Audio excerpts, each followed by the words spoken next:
As we get older, we start paying attention to what we put in our bodies. I personally have been listening to my body since I was 18 when I went vegan. I've always been focused on my health. It's super important, mental and physical health.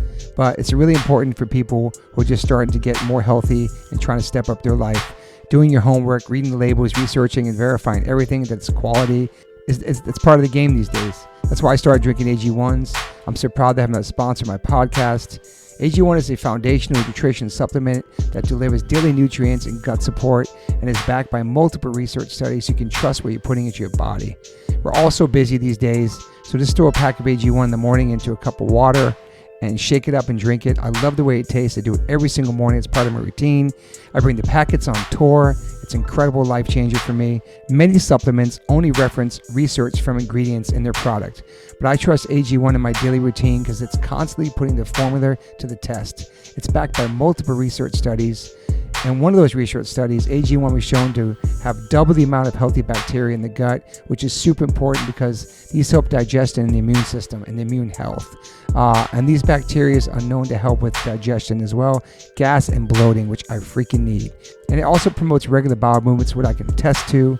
In another research study, 97% participants felt more energy after 30 days, and 91% of the participants noticed that they needed less coffee after 60 days. I quit coffee like 5 months ago. I know I'm good on that. But AG1 is packed with a variety of nutrient-dense ingredients and is the perfect complement to my healthy diet. I drink it because I know it's going to work, and it gives me a peace of mind covering all my nutrition bases for the day. In fact, I trust it so much, that's why I'm spreading the word about it. That's why it sponsors my podcast. Thanks to Angie Huberman for turning me on to AG1s, connecting me with them, and now they're part of my podcast. It's so easy and satisfying to start your day with AG1s. Try AG1 and get a free 1-year supply of the vitamin D3K2 and 5 free AG1 travel packs with your purchase at drinkag1.com/OLLC. That's drinkag1.com/OLLC. It's never been a better time to focus on your health and wellness and get back on track, man. Take control of your daily health. Health is wealth. Got to give a big shout out to Liquid Death.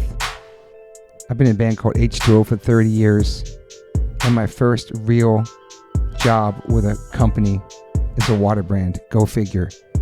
Love you, Liquid Death. Love the people. Love the brand, love the concept, love what they give back, love the community, love what they do for the environment. You can go liquiddeath.com/OLLC and get free shipping on any of their merchandise that they make. They have such incredible collabs. Also, if you want to hear the story of the CEO, my good friend Mike Cesario, on the podcast, you can go to episode 115, part 1. And then 2 years later, we dropped a part 2, which is episode 275 with the CEO, Mike Cesario. Just a man from Delaware with a dream, worked at a marketing company and made this become a reality. Liquid Death is an incredible company, incredible water, incredible people. And I'm super, super honored to be part of them. They sponsor my life. They sponsor everything, my family. So go liquiddeath.com/OLLC and get free shipping on anything you want to buy on that site. If you want to get water, it's exclusively on Amazon.com. Murder your thirst, y'all. Okay, welcome to the One Life with Chance podcast. I'm your host, Toby Morse. Today, I have my brother back from tour, Mr. Derek Green. What's up? Thank you for being here. Thank you for having me. I missed having you here. I know, it's been a minute, right? The listeners love your voice. Mm-hmm. And then sitting in front of me, the man, the myth, the legend, Mr. Robert Trujillo. Thank you for being here. Oh, yeah. Thanks for having me, man. We've been trying to do this for a minute, too, so I appreciate you. I'm intimidated because Derek's voice is so rich. And come on now. What are you talking about? You know, is your name it's like, really... It's like thunder. It is. Is your name really that long? Robert... Yeah. Well, you can call me Agustin, RT. Miguel, Santiago, Samuel Trujillo. Oh, Roberto Veracruz. Agustín Miguel Santiago San Juan Trujillo Veracruz de Tijuana. Wow. Did you know that? I did not know That's that. incredible, man. Well, you know, folklore, but I like it. Okay, know? so it's folklore. It could be. Depends on what part of Mexico you're in. So it doesn't say that on your passport? No. No, okay. Not today. Okay. But yeah, I feel bad because, having a name like that, be able to execute that many words. Dude, is, it's crazy. Is a challenge. And I was getting nervous. I was going to have doubt. to say the whole thing and like memorize all the words. Yeah, no. Yeah, he's trying to be respectful, see, so he wants to make sure he gets the name right. 100%. Yeah, I always do that. doubt. That's true. I love your pronunciations too. Thank you, man. Yes. Well, thank you for being there. You've been busy too with Infectious Grooves, playing shows just on Australia. Yeah, You've been around. Yeah. You've been busy. Yeah, it's I tell myself, as challenging as the last couple years have been, at the same time they've been the most rewarding. Even kind of during the pandemic too. I reunited with Ozzy and co-wrote his record, so that was cool. So a lot of great things have happened, and obviously 72 seasons for Metallica. Yes. We've released this album, and we're very proud of it, and the tour's been great. And we did have these 5 months off, but even with that said, right? We still, we played for Elton John at the Gershwin Awards in DC, and oh, that's cool. Yeah, we played a show in Riyadh. So Riyadh, yeah, that was surreal. Anyway, so busy. Yeah, busy's good. You like to stay busy, huh? I do, but I miss the beach, and I would like to spend more time in the ocean, even if it was like, hey, get a couple of weeks to. But sometimes great things happen, and you got to, take advantage of it. And like this whole thing with Infectious, Mike was looking at our schedule, and every once in a while he'll call me and go, hey, you want to do some shows, and 9 times out of 10 I can't do them. That's why we've done like 3 or 4 shows in 30 years, like for real, like literally. Yeah. And then we had this opportunity, and I was kind of on the fence, and then he said something that was kind of registered, and it was like, if we don't do these shows, we probably never will, and I was like, that's true. And I enjoy the music of Infectious Grooves. It's fun. It's a different style of bass playing. It's a different feel, and I'm fans of everyone on that stage. So for me, it's great. I just had to wrap my head around, like, okay, what's the work going to entail? What's the prep? Because I want it to be great. I don't want to go out and half-ass it. I tell my kids, never phone it in. You know how that goes. So anyway, I'm glad we did it, and I'm sure there'll be more in the future. But yeah, sometimes these things come up, and a lot of times with my schedule, I can't do them. Yeah. Metallica's schedule gets pretty intense too. So, it's nice to have that time off when you can and just chill. Yeah. Does Metallica rehearse a lot before tours? We don't do it's not like Next Level. I know there's some other bands out there that'll go for a month, and Jesus Christ, that's crazy. Yeah, no, I don't know if it's like Iron Maiden or somebody. I think they go pretty hard. Wow. But we put, I don't know, we may do a week when it's all said and done. Yeah. If you kind of took all the days, and even with the production, we try to get a sound check in before to test the stage, at least the stage that we have now, because it's big and there's a lot of things can happen, so we have to make sure all those things are working, and also you want to get your I call it, what do they call it, your sea legs, and when you're trying to get it, just navigate the vessel, right? The stage is like a vessel. Wow, it is, man. Yeah. There's so many songs too. Yeah, there's a lot of songs. And you changed up the set a lot too. We changed the set. That's cool. Yeah, Is it true you don't play the same set twice in the same city if you come through? If that's like an urban That's true. No, wow. that's true. Wow. Yeah, man. Yeah. They're completely different sets, and then some of those songs within those sets will change, and Lars is kind of the commander-in-chief when it comes to that stuff.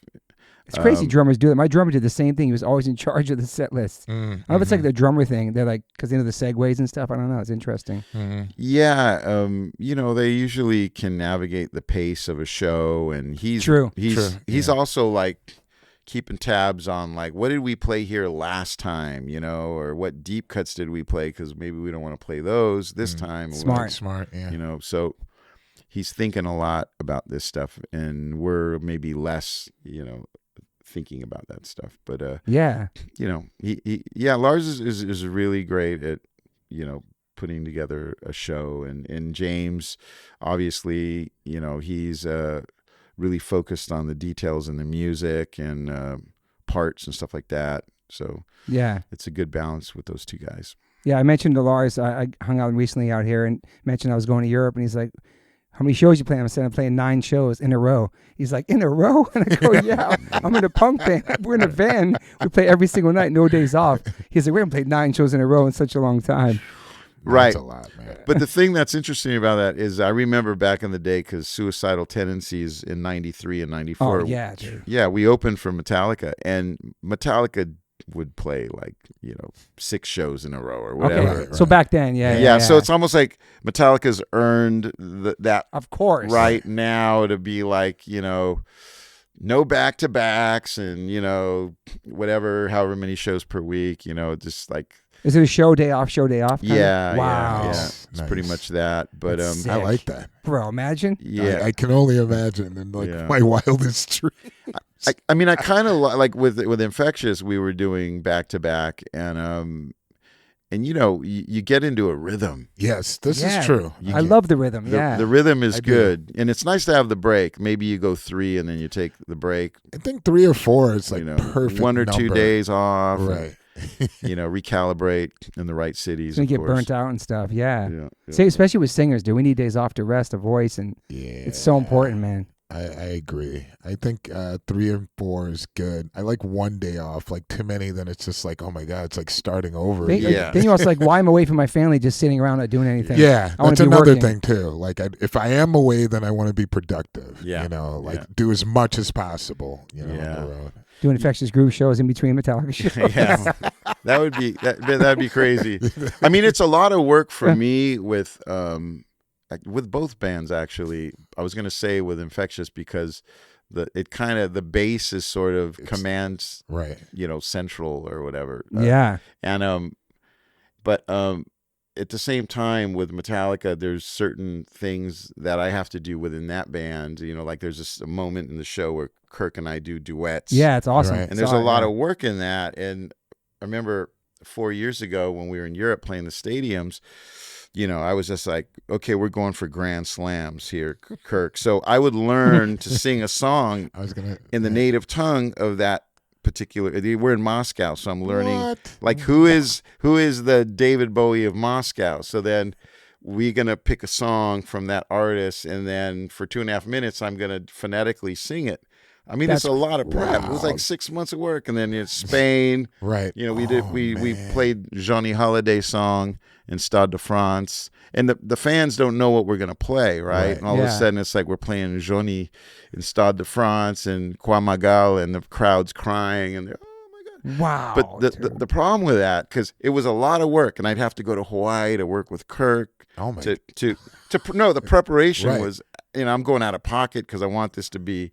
Next level. I was like obsessed with it, and then now we got to come up with something else. Unfortunately, I haven't been able to travel around the world following Kirk to make this happen, and it's just it's a lot of fun. It's very rewarding, and I almost feel like, okay, what am I going to do? What are we going to do now? So we figure it out. We on this last tour we literally wrote compositions for that city, and we put it together almost like an hour prior to the show. And it's like, okay, this is an original 2-minute song for, Phoenix, Arizona, and each night we do another one.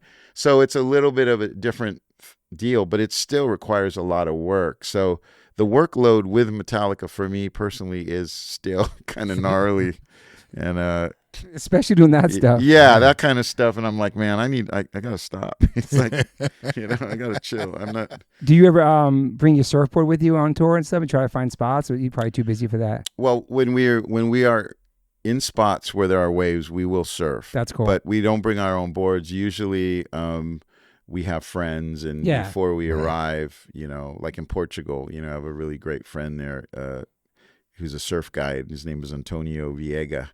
And he's been ever since we've been in the band. Cool.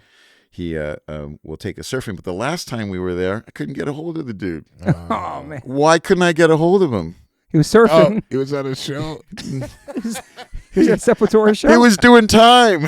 Oh, Yeah. oh shit! I don't know. It's some kind of weird dealing Damn. or whatever. We guessed all the wrong things. I know. I was like, I said they're gonna guess. No, It's like, and it's I don't know. I don't know the details to it, but he's a good man, and he always is. He's been an angel for us, and I guess he was at the wrong place at the wrong time. But Wow. he's out now, and good. we'll be able to surf with him again hopefully soon. But it's nice being with the locals and having them, absolutely.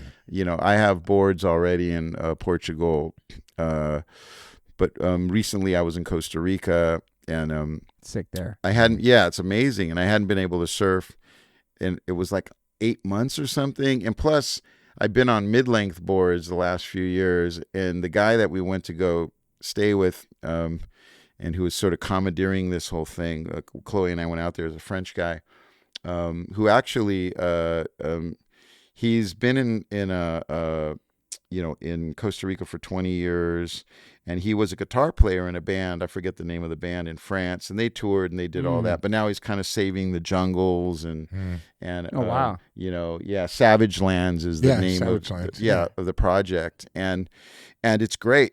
But anyway, so he's like, yeah, come on out here, we'll surf, and so it's double overhead, okay, like 12 to 15 foot faces and bigger. Wow. And he's got me on a 6'2", and I'm like, and I don't know what to do because I'm around him and all these locals, and I'm out there on a 6'2", and I'm just getting my ass handed to me. Oh wow. I'm like falling off a 2-story building. Jesus. But I was cool. I was like, okay, I can handle this, whatever, But yeah, those 2 days when it was double overhead, I got like nothing. But if I would have had my mid-length, I would have got a couple. I'm not gonna lie, I would have, but I didn't want to embarrass him. It's like, hey, this is Rob Trujillo from Metallica, and he's on an 8.0 soft top. Oh, that's not probably rock and roll. And you don't want to get hurt on tour either. Yeah, exactly. Last thing you want to do, dude. Yeah, for sure. Exactly, and that's part of the reason. It's kind of crazy, but I'll ride soft top sometimes, and sometimes it's pretty big wherever, and I'll still ride them. That's because I don't want to get hurt. It's like the soft top's not going to hurt me. If it hits me in the head, I'm okay. If whatever. But short boards, man, I somehow always end up getting injured or whatever. And I love it. Don't get me wrong, but my skills were off, and I just was like, I'm a kook. So I'm trying to redeem myself this summer. We'll see. Your favorite spots out here you still go to, like Malibu? Yeah, I tend to kind of stay. Northern Malibu areas because we live in Topanga, so it's just easier to surf from Topanga up, and that's generally the territory I like to cover.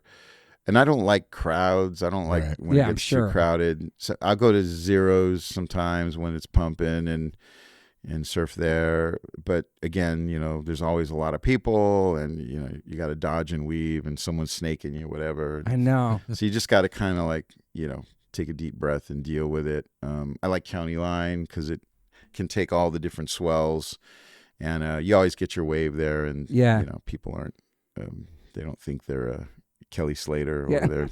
I feel like everywhere I go with my son, it's just so many people, man. Everywhere I go, there's a lot of people. It's like 100 people in the water every time I go. It's crazy, man. And I didn't realize that people are so aggressive. Oh, dude, it's no joke out there. Like really, like it's real shit. Go to blows. Well, it depends where though. Yeah, like even Topanga started to get kind of like this. It's always sort of been like that, but they're starting to say that Topanga's the most localized beach now in Los Angeles, which is kind of crazy. We know most of the locals there, but I was on this one day. It was kind of fun, kind of head high, whatever, nothing too special. But I was on this one wave, and this gal snakes me. And she's probably like 19 or something. She's ripping, right? I'm on my soft top, and I'm like right up on her. And she snakes me, and she's looking at me, making a, she's doing her cutback, looking at me, sneering, and another cutback. And I'm just like, and I'm smiling, like, and I'm right up on her, and I'm like, woo, yeah, cool. I'm not angry or nothing, right? I'm just cool. But I knew that she was like, this kook's on a soft top. I'm gonna show him what's up, and she kicks out all, like, and I'm just kind of like, what's going on, man? Right. Like I'm just like, okay, it's all good. Wow. But it gets like that, and I'm just thinking to myself, the one thing that's kind of funny is I'm like, no problem, I get it. It's kind of like, I'll tell you a story about Tony Alva too, where he experienced something, but I'm like, okay, whatever. And I'm thinking, I have surfed, North Shore on big swells. I've surfed Tahiti. I've surfed South Africa. I've surfed everywhere these fools would ever dream of, Right. with the best surfers in the world, Yes. Right. and caught in incredible waves. And I got to deal with this. You know what I mean? It's just like, like, if they only knew. But I'm, Saw Point Break like one time. yeah, it's all that. Yeah. But the Tony story, real quick, is there's a skate park in Culver City, and I've been there before. It's cool. yeah, Big deep bowl there. they got a Clover Bowl. Yeah. I think so. Yeah, but he was skating there, and like the younger skaters kind of kicked him out. But he was kind of cool with it. He was kind of like, okay, I get it. We didn't kick him out. We would have done the same thing back in the day. Get out of here, old man. Yeah, exactly. Is that kind of a thing? Damn. And this is a guy that invented Right. Bro, that's crazy. skating. Yeah, him No and his tribe. respect. Yeah, No respect. but Wow. in a weird way, kind of like you as the older generation, you kind of laugh a little bit at it, and you just go, yeah, okay, it's all good. Been there before, maybe. Yeah. You're not gonna, you're not gonna lose, sleep over it. You'd be like, you start yelling at young I don't know people. why I had the impression like, the whole surf world was more like peace, bro. Because you're in the Just like- ocean, it seems so Yeah, peaceful. I would think you Yeah. have like this attitude. Oh yeah, Well, like, it's supposed that to guy's be ripping originally, and, like happy for somebody seeing somebody do. Well, here's the thing with what I have come to realize is, number one, the ocean is a therapeutic, massive energy. When I go on tour, and I'm sure you guys feel this way, and you roll up on the Pacific Ocean, it's like healing, and you see the sun setting. Yeah. And, it just it's like it just kind of puts you in At the right ease. place. Yeah. And that's how it is for me, and that's why I've never left California. And we lived in San Francisco for a few years, but we still had our house in Venice. Nice. And even in San Francisco, I tried to surf as much as I could when I first joined Metallica. But having that body of water there, it's like you said, it puts you at ease. I mean, I could be rolling in from LAX and we're driving down Lincoln, back to the house in Venice or to Topanga, and I always feel like, as crazy as it is, and whatever's going on that street, and the antics and the characters, but I'm still like, this is home. Totally. Right. And I love it, Yeah. Yeah. It's cool you still have a spot there too. That's awesome, man. Yeah, it is. You grew up in Culver City? So I grew up my father and my mother split up when I was 5, and basically he was hanging out in Venice and lived in Venice. And I was living in Mar Vista, which is the border of Venice and Culver City. Yeah. So I grew up in Mar Vista, but I went to Culver High, and I did go to Venice High for a minute. But Your dad taught at the high school too? no, my dad was teaching in East LA. Oh, cool. He was a counselor out at Garfield High in the East Side, but and he taught in downtown LA as well at one point. But he lived in Venice. He was always in Venice during the 70s and the late 60s. I grew up in Venice with him, or in Mar Vista, living at home with my mom. And, I caught my first wave at the Venice Breakwater, when I was like 15 or something. Damn. Yeah. But, I love, that Venice has been a part of my life. And Culver City is cool, but I don't know, I'm kind of less of a Culver dude, because it's like what happened was in Culver City in Marina Del Rey area, you've got these streets that are Culver City that are kind of intertwined in the city of Venice. Like, it's weird. There's these little arteries that are Culver City, but you go to the next block and you're in Venice. Gotcha. So it's this weird thing. So a lot of these kids grew up really in Venice, but they had to go to Culver High because of the street they lived on, even though their homies were like Venice dudes. Like I played baseball at Venice Marina with a bunch of Venice guys. I didn't play at Culver City. Yeah. That's because I lived in Mar Vista. So, there's a famous skater, Jesse Martinez. Yes. Yeah. And Jesse and I grew up together, and basically we lived right down the street together, but we were in Culver City, and he went to Culver High or Culver Junior High, but he grew up in Venice, and his family's from Venice. So I have family from Venice. I have family from Culver City. Most of my relatives on my mom's side, who are the Santa Monica, Culver City, Venice contingent, a lot of them were like gangbangers, and they so there was, which is kind of weird because some of them were Culver City gangbangers and some of them were Venice gangbangers, and that's kind of a weird thing. But then at the family gatherings, we're all eating tamales together, and You have siblings too? I have a half brother who's actually an amazing surfer. We call him Wolfie. His name is Chris Wolf, but he was a competitive surfer in our area. Also all around Southern California.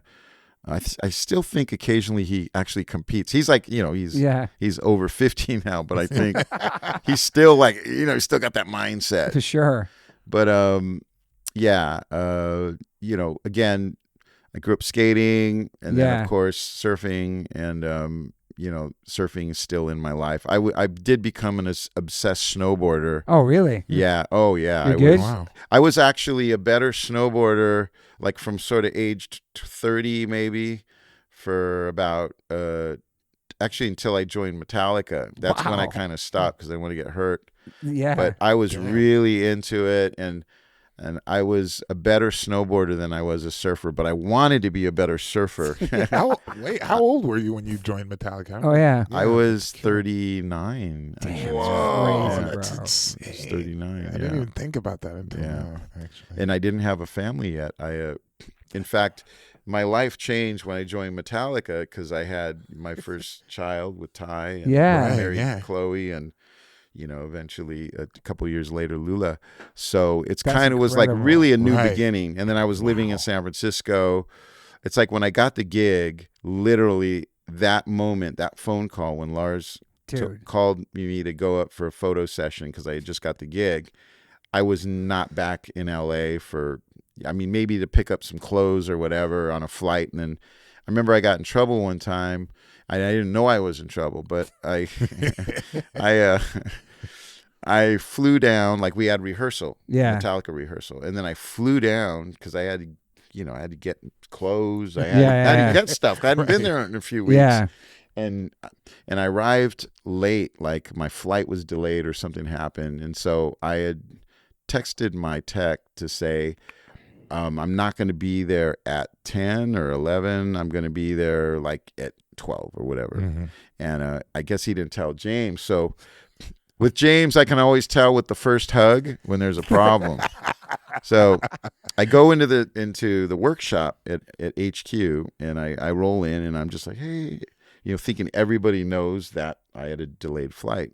And I hug him, and it's like this really like dead hug, like, damn. Like I could tell something was wrong, but I didn't know him well enough. So I was like, well, that was weird. Whatever. Okay. So we're all sitting at the table because that's what we do. We start the day kind of connecting at the table and talking and stuff. Talking and that's stuff. Cool, man. It was a therapy kind of thing before we got into the day or the rehearsals or whatever we were doing. And that was the first thing was, I'd like to talk about True and his tardiness. And I was like, oh, damn. Okay. Wow. Right. So he was just like, because that's when he was, in transition with his thing. And he really wanted people to kind of follow the plan. And and I was like, you didn't know? I had a delayed flight. Oh, you went home? Yeah. I don't live here. I'm like, I don't live in San Francisco. I don't actually even have a house here. I'm like, wow. and I I think at that time I was staying at Mike Borden's place. Oh shit! Faith No More drummer. Yeah. So sick. So I was like, he was really helpful actually for me. A couple friends out there, another guy called Craig McFarlane from a band called Merv. Like I would stay on their couches and during this time. So he actually kind of felt bad. He goes, oh yeah, that's right. You don't live here. And I go, yeah, to go home and get another suitcase of clothes or whatever. It's like, I got stuff I got to do. Wow. So anyway, that was interesting. But after that, it was kind of like I was just there, and that was my new home and that was my new life. And what band who were you playing with right before that? I was working with Ozzy before that. Yeah. And Ozzy had, before I had accepted the Metallica gig, like literally it was so strange because Ozzy called me one day and I hadn't heard from him in a while, and all of a sudden he calls me and he never called me ever. but he calls me and he says, hey Rob, you want to go on the road? And I'm like, yeah, Ozzy, yeah, sure. And he's like, all right, man, let's go. Let's do some Ozfest dates, man. Great impression, man. Yeah. Good. And I was like, okay, yeah, because I hadn't been working. I didn't know what the hell was going on. I wasn't officially with Metallica or anything. They hadn't made anything official. So I was just kind of snowboarding all the time and surfing. That was it. Yeah. Hanging out. Right. So, then I get a call from Lars and he's like, hey, I want you to come on up here. I want to talk to you. And so that was actually the call, the conversation of where I actually was asked to join the band. Wow. But the thing is, Ozzy had just, reached out. So it was kind of a weird thing. And I'm like, wait a minute, did Ozzy know? Right. How did Ozzy know that Lars was going to call me before? Ozzy must have a sixth sense. He's magic. Because we all thought Ozzy was magic in junior high. Like we all were like, we were like, Ozzy's the magic man. We tried to talk like him and all this stuff. But anyway, so they had asked me to join, and then I actually came back down to L.A. that night, and I told Sharon, in person. Right. And they really did respect me for that. That's awesome. Yeah. So, but again, we've always stayed friends, and some of the parties or events they have, I get to go, and I did work with him on his last record. Yeah. So it's all good. It's all good. Things always seem to kind of work out. I've been in Metallica now for 21 years. It's so crazy, man. It's going to be 22 years. Yeah. They really gave you that check in the documentary, right? I'm still waiting for it, actually. No.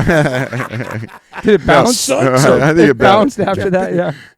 That's the craziest part of the doc I remember. It's just like, yo, welcome to the band. I was like, dude, this is so cool. But what's weird about it is it doesn't seem real. When somebody says you're going to get all this money, you're just like, I don't believe it, And it's on film, and it's like a documentary. Yeah. So that's a crazy moment. I don't even remember. I don't. I mean, were you living okay before that? I was. What I was consumed with? I was just thinking about the workload. I was like, I couldn't think about any money or anything. My life's going to change that way. I was like, I've got to learn to sing more. Right. I've got a lot more responsibility. I have a catalog of material that goes. At that time, it was. 20, 30 years. Dude. And then there was this new album, Saint Anger, which they had already recorded, and they never even played those songs together, really. So Bob played bass on that, Bob Rock. So I had to learn those songs on top of the catalog of archive, and then I was also confused because I didn't know what songs were going to be in the set in the near future because I was never told. So I would ask, oh my God, I would ask Lars what, what, give me an idea. Yeah. Give me a set list. And then I would ask Kirk, give me a set list. And I'd ask James, and the set lists were different. Yeah. They were all like different. So as we know now, he changes the set list. Yeah. Yeah. So they were all different set lists because no one knew exactly what they were going to play. And then at that time, which was a good thing, they wanted to get into the older material. They wanted to bring it back. That's cool. Start playing stuff in its entirety, which I was hopeful for. and that happened. So, that started happening. But with that, there's more songs to learn. Like, Lars would go, I think I want to play Phantom Lord tonight. You're like, what? And it's like 2:00, and I'm like, So I had a lot of charts. Jeez. I had a lot of what I call cheat sheets, Yeah. and Which makes sense. and I had to survive through those. And these days, I don't really like that. I want to feel the song, So I always try to prepare way in advance. I mean, how long did it take for you to feel like pretty comfortable with the routine? That's a great question. It took me 2 years to catch up, because I was always trying to catch up, and again, Saint Anger, those songs, were brand new, and I had to learn those. So it was a lot of work for me. Luckily, I guess there were no distractions for me up in San Francisco. I could focus on it more. There's that one scene where in the documentary where I'm jumping on the bed, like the film crew comes in, and I have like the music stand, and I start jumping on the bed, and everyone thinks I'm jumping because I'm celebrating my, this. I think they may even use the shot that way. The truth of the matter, I was frustrated. Like, why are these guys freaking, coming in here and filming me? I'm trying to learn these songs. I'm like, it was more of that. Yeah. But then but the way you see it is like, oh, he's celebrating his $1 million or something, It's like,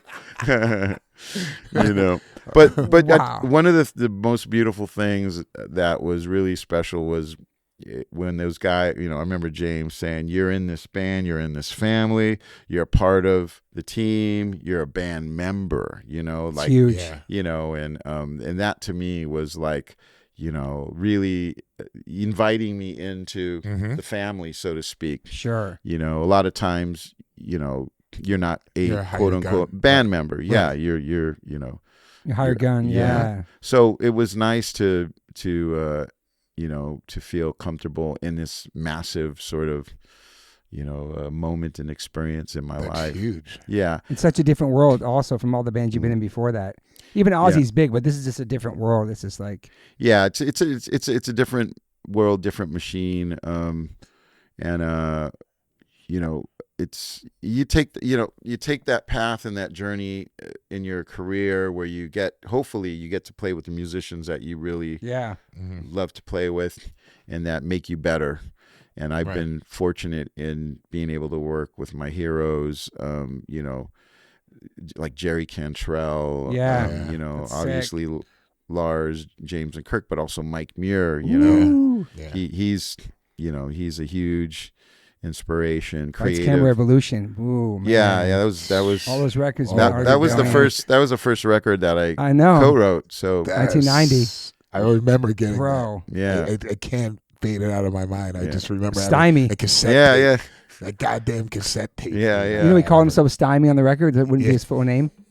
Yeah. So Stymie was I was Stymie when I first joined the band. I was called Stymie. Yes, and that was That was. Is just, it like? Does it mean STYME? I was just I kind of inherited it, and then it kind of went away after a year or so. But I inherited it because Stymie was the bass player on Controlled by Hatred. So if you look at the album credits, you'll see Stymie as the bass player. Got you. So I inherited Stymie's existence at the time. Controlled by Hatred, Feel Like Shit, Deja Vu. Great record, man. great, Dude, I love all those records, man. Yeah, definitely. It was like a whole new phase. And Is How Will I Laugh before that? Yes. Yeah, that's right. Before, Yeah. And how was it like touring like then? Especially back like, then, you were like, well, okay, you're a co-writer on it, and you're like, okay, let's go. Plus, growing up where you grew up too. Yeah. Well, when we first started touring, we were in a van and with Metallica, in Europe. Wow. But then we got a bus in the States, and it was like, and then after that we were in buses, which was pretty cool.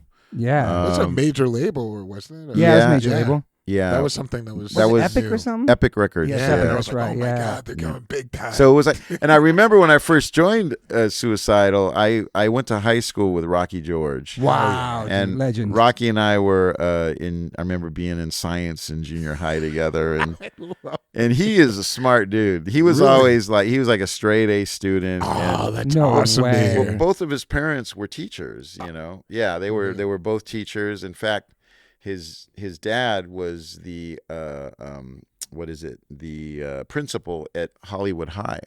Dude. Yeah, Oh so my he God. came up with a lot of intelligent people in his life. That's And- amazing. Yeah. And he started playing guitar. He also played hockey, believe it or not. He was a really good hockey Really? player. Yeah, he was. Damn, man. He played Who knew? He played youth hockey, and How did he become like? Was he really a Pittsburgh like? What's up with fan the of hat? the- What- yeah, you the know, hat. I Where'd the don't hat know come the from? story behind the hat. He Yeah. never really told Legendary. me. I was like, why? I was like, why Yeah. that team? I was that like, that one I can't tell you exactly all why. I don't know if it was, maybe it was, yeah. If I say he was a Pittsburgh Penguin fan, he'd probably kill me, Right. because I knew he loved the Kings and everything. But now we know he's played sports, so it makes sense. Yeah. He But was. the hat was a little. I mean, the hat itself, the design of that hat is a little bit different from the other. It just became iconic, typical though. Yeah. hats. Yeah. It's so Yeah. iconic with him wearing it, dude. Okay, It's yeah. crazy. We all have, believe it or not, we all have our favorite hats, as you know. Of You, course, yeah. you go through a couple years, and I gotta have my hat. But It's with so with true. him, it was like 20 years or whatever. Yeah. It's true, though. Yeah. But he was great because we were really great friends. In fact, I had a 4-string bass that I had. It was an Ibanez musician bass, so it was really kind of like a Fender P, imagine. And that was my first real bass. The first instruments I had didn't even work through amps. It's like my dad was a carpenter, so we would buy a bass for like $20, but it didn't work. So then we would make it look beautiful by stripping all the lacquer off of it, and then we would repaint it, and then we would use it as a trade-in on another bass, Wow, with a little man. bit of cash, and then we'd have like buy a bass amp, an amplifier for like $50, and it would look horrible, but then we'd Refurbish it. reupholster it. Yeah. Right. So we using the skills from my dad, we would do that, and then we would be able to upgrade the gear. And then finally I got this this Ibanez musician bass, which was actually new, and it sounded good. And that was sort of my first real, like, I'm playing the clubs kind of bass, Yeah. back then. And I remember, I don't know why, I had this idea that I would cut it and reshape it and repaint it. I had a friend that owned a body shop.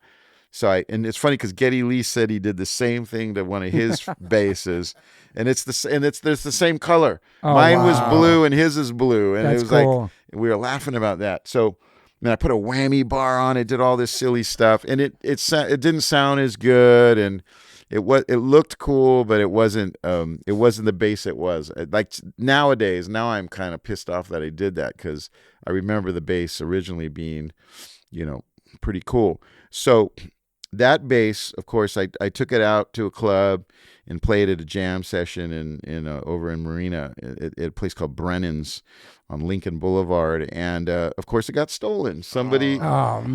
saw it in the corner and they took it. Scumbags. And my bass was gone for a year. But in that time, bass player who now plays with Billy Idol is Steve McGrath, who was a legend, still a legend, to me, on the West Side. And he was playing Tobias. And he said, "Hey, man, I'm going to take you to Mike Tobias's shop, and we're going to order you a 5-string." And I didn't know what a 5-string was at that time. So I said, "Yeah, okay, let's do it." So I ordered this bass, and that became the bass of course, Suicidal and Infectious. But I just went along with what he was doing because his instruments were so beautiful and custom. And I ordered my first bass, and I remember it took a year for them to.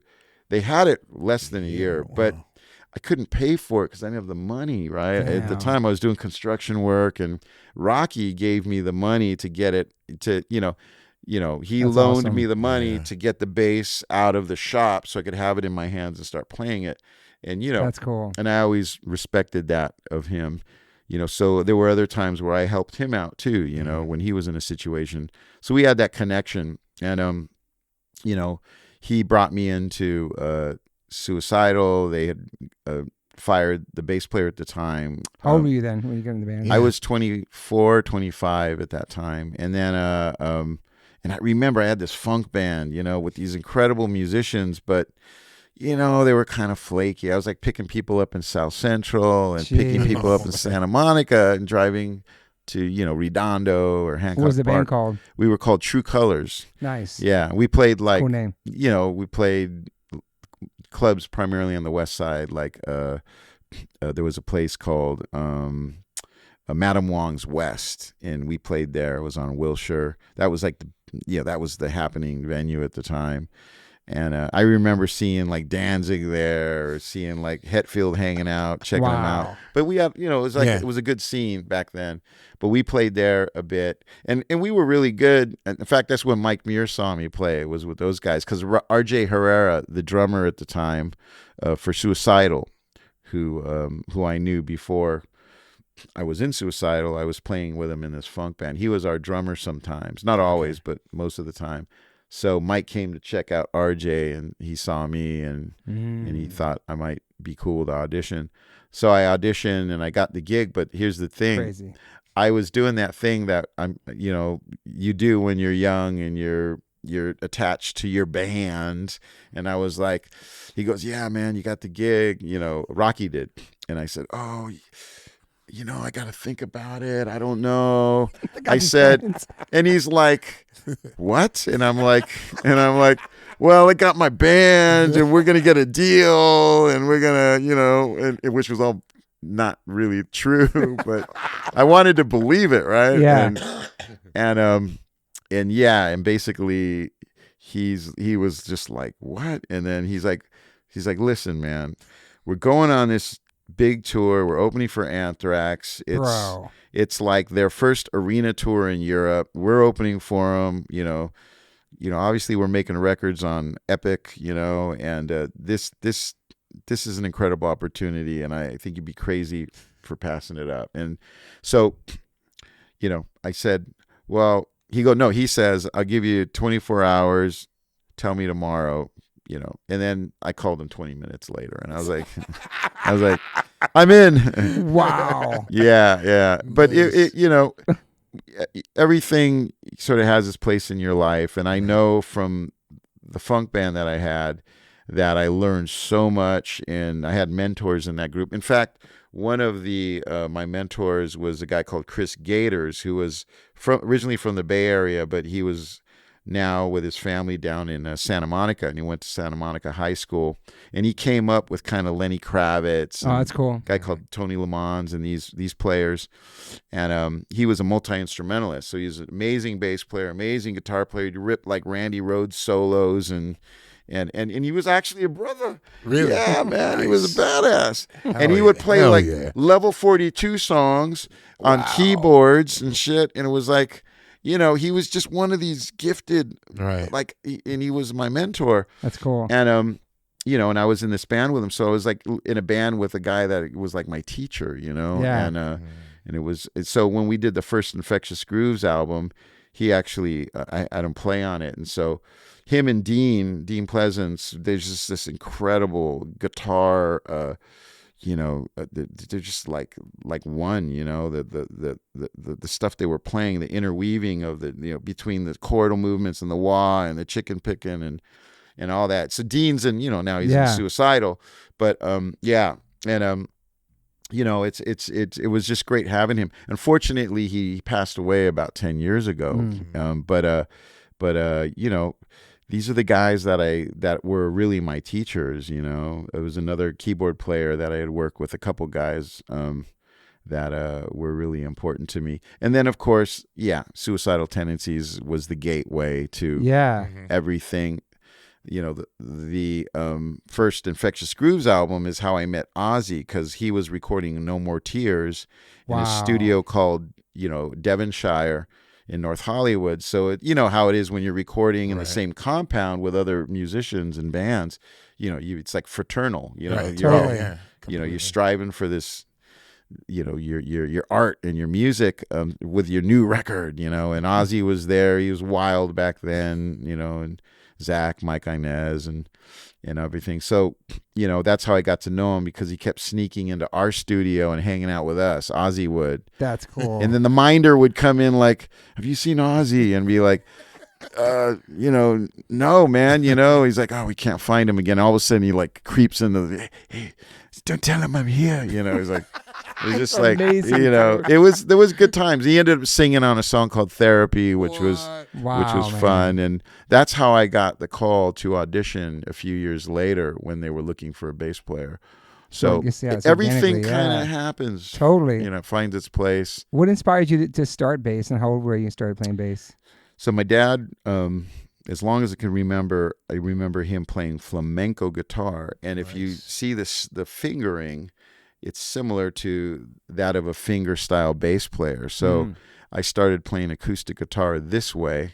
And then, and then, and then at some point, I sort of inherited the bass through one of my dad's friends had a hollow body. Again, that didn't work through an amp, but I could hear myself playing, because it was a hollow body. So I spent a year on that thing doing scales, and I'd play through my stereo, as best as I could. Could barely hear it though. It was difficult.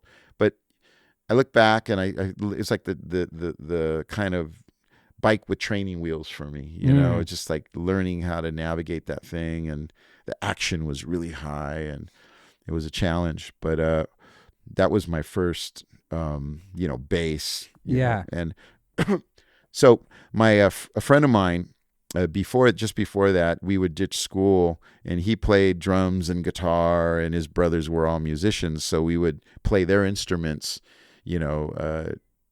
when we would ditch, and that's how I started, playing bass, because that's at least how I initially discovered it, because his brother was a bass player, and his other brother was a drummer. I remember I blew his amp.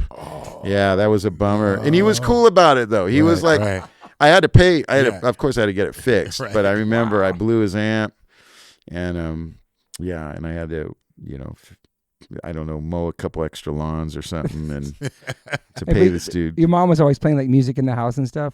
Yeah, we had a lot of Marvin Gaye and Motown. It's awesome. And James Brown. Yep.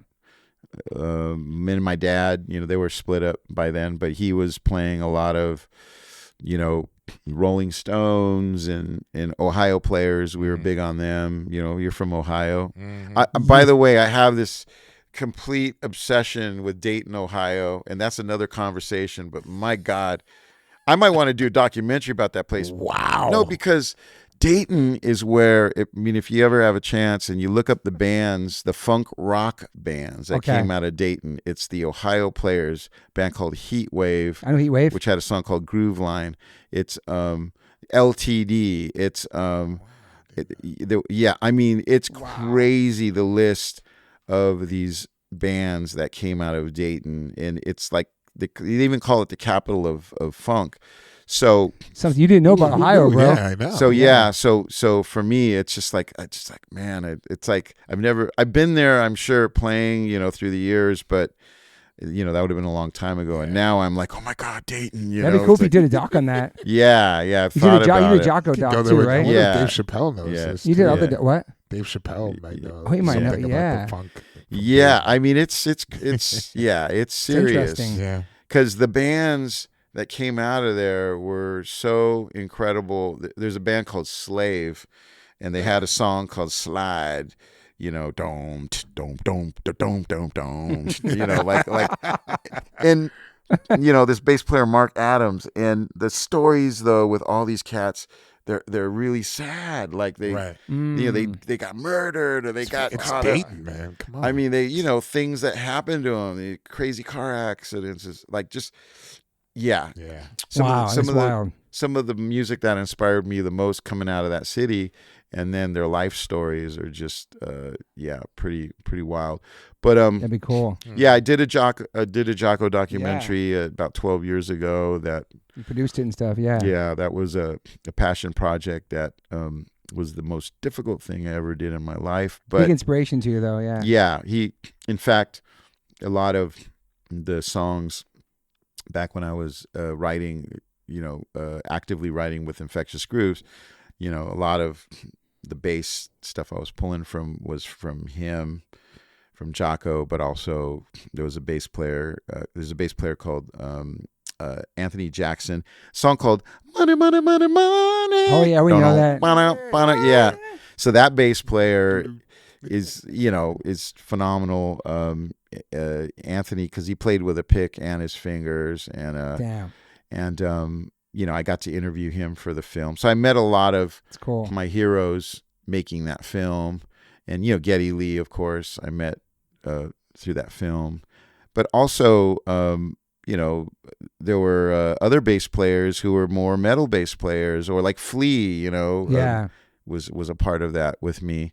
So incredible, it's like, the way I look at it is whether you're playing hardcore, because Rocky was an amazing jazz guitar player. Like he'd get off stage with Suicidal Tendencies, and then he'd go and on the bus and put his glasses on and his, he had a different hat, believe it or not, and he put on this different hat, and he started playing Wes Montgomery, and Django Reinhardt, and playing a hollow body, and he was, and it was really important to him. And I know a lot of cats that were like that. I mean, they really embraced jazz, and they would get up there and just play the craziest shows, hardcore gigs, but they loved, Harley's a great drummer, man. He's a jazz drummer, It's like, it's there, all this stuff kind of it's in our veins. It's, somewhere you'll find music that'll probably go, what? You like that? Like different people I talk to. Mm-hmm. I mean, the first person to turn me on to NWA and Public Enemy was Jeff Henneman. Because really, he was friends with Rocky. They were best friends, and they would call. That's crazy. They would call me at all hours of the night, drunk, and call me Lizard Boy and all these crazy names, but terms of endearment. But anyway, those are other stories. But turned you on to hip hop, But he would get some of this stuff from Rick Rubin, turn him on to some of these obscure. Like Ghetto Boys, for instance. Best. Oh and then Rocky would, it would kind of permeate through Rocky to me, and he'd go, dude, this is what Jeff and I are checking out right now. Check this out. And then he'd turn me on to these crazy, cutting edge, rap hip hop artists. Crazy, dude. So it was all like this kind of, this lineage, and so I was learning through these guys. You know what I mean? Is Rocky much older than you? No, okay. I think he might be even he's my age, but maybe even a month or two younger. Yeah. But he was wise. He was. Yeah. He's still alive. Yeah. He was wise. Did you start going to like shows and stuff at an early age? No, I went to. Well, okay. My mom took me to see the Isley Brothers with Wild Cherry was opening, and they had that song. Play that funky music, white boy. Right. That was my first. That was my first show at the Forum. That's incredible, dude. And so it's like 75, somewhere around there. And then I went to through my parents, of course. I saw a lot of fusion groups. Like I saw Weather Report with Jocko 3 times. I saw Weather Report twice, and I saw him with his solo band twice. So I felt that I was blessed to have seen that. And I remember one of the shows was at the Santa Monica Civic Auditorium, and when I first saw Jocko, I was like, this guy looks like a surfer. He had long hair, and he was like, one of my homies that I would the older homies that I would skateboard with, and I was like, this guy's really cool now, because he was presenting himself like he was a beach dude in Florida. He swam in Florida. That was his thing. He loved the ocean, and body surfer, so that I picked up on that too, even with his bass playing and his skills. But he was a showman, but at the same time, it was like, that dude's cool, man. He's a surfer, whatever. But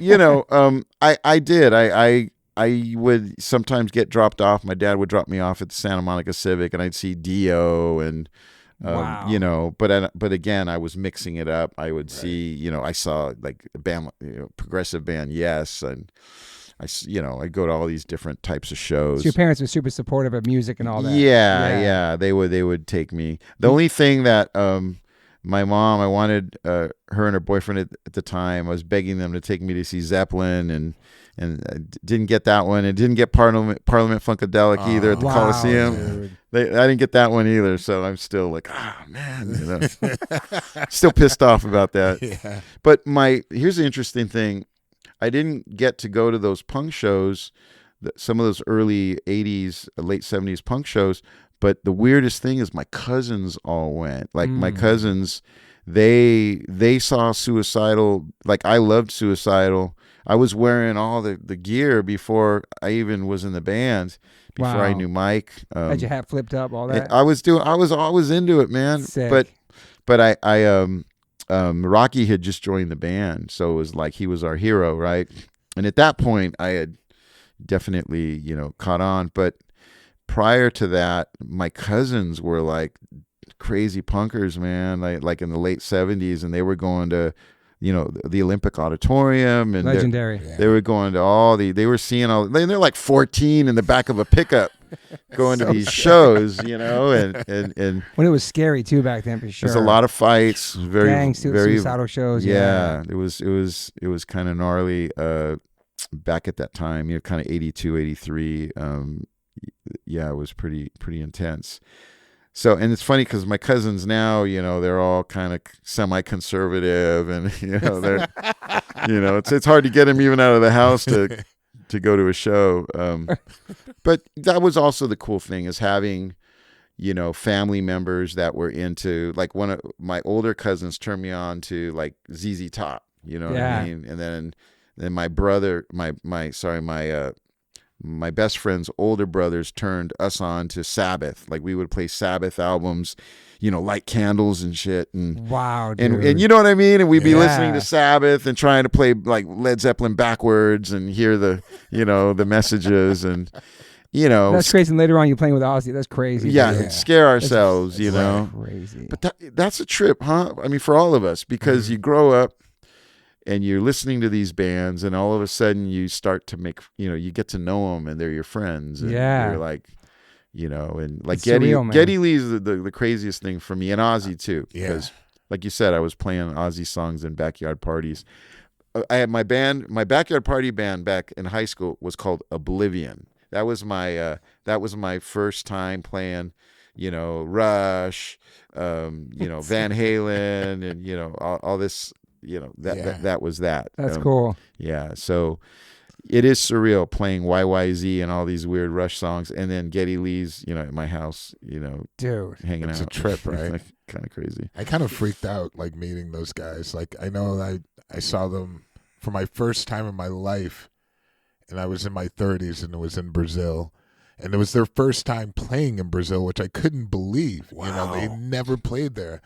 And I remember, like, Paulo and I were like, yeah, let's go before, like, at the hotel and meet them there, because we knew kind of like the manager or whatever. Damn, it's gonna roll and so up. then we're there, and I was drinking that, and so we're there, and we're just getting lit. Oh. And then they finally came in. I was like, oh, hell yeah. Oh, no. And then it was just like, I was trying to be like cool and everything, which I think I was. I was just so drunk and stunned. Like, I was like, they're like, so you want to come to the sound check tomorrow? You can come with us. And I was like, yeah, I guess that, that sounds cool. Yeah. We'll be there, you know. Like, you trying to play it cool? Yeah. And then, like, after we were like, oh my God, I can't believe it. I gotta say Rush tomorrow. And then the next day we're there at the show and talking to them, and they had like these like tour books signed for each of us, you know, with little thing they wrote for each of us, different, you know, each one. And then we're like playing it cool, and I was like, yeah, all right. Yeah. But we'll see after the show. We don't want to bother you guys too much. And we're sound checking everything. We're in the crowd, and then Paulo just breaks down. It's just like crying for like 20 minutes. I was like, dude, come on now. And he's just like, yeah. Well, that Paulo's sensitive, man. Super sensitive. And I was just like, oh man, just like head whirling. They were filming that whole DVD thing. Yeah. Oh yeah, I remember. And it was just probably surreal, man. It was surreal. You know, I was like, I mean, those songs take you back in time. It's like a time machine with music. Yeah. A lot of times, like instantly you hear and you're like, oh my God, I'm back in my bedroom Yeah. putting on that album for the first time, that feeling, emotions, and even like smells, like everything comes back, which is intense, man. Yeah, it is intense. What music does, it is the soundtrack of your life, you know. Totally. But it's even better when the people are super cool. Yeah, like, I'm just, when you meet your heroes and my they're cool. God. Yeah, that's the best thing ever. Oh yeah. Were you a big Metallica fan growing up?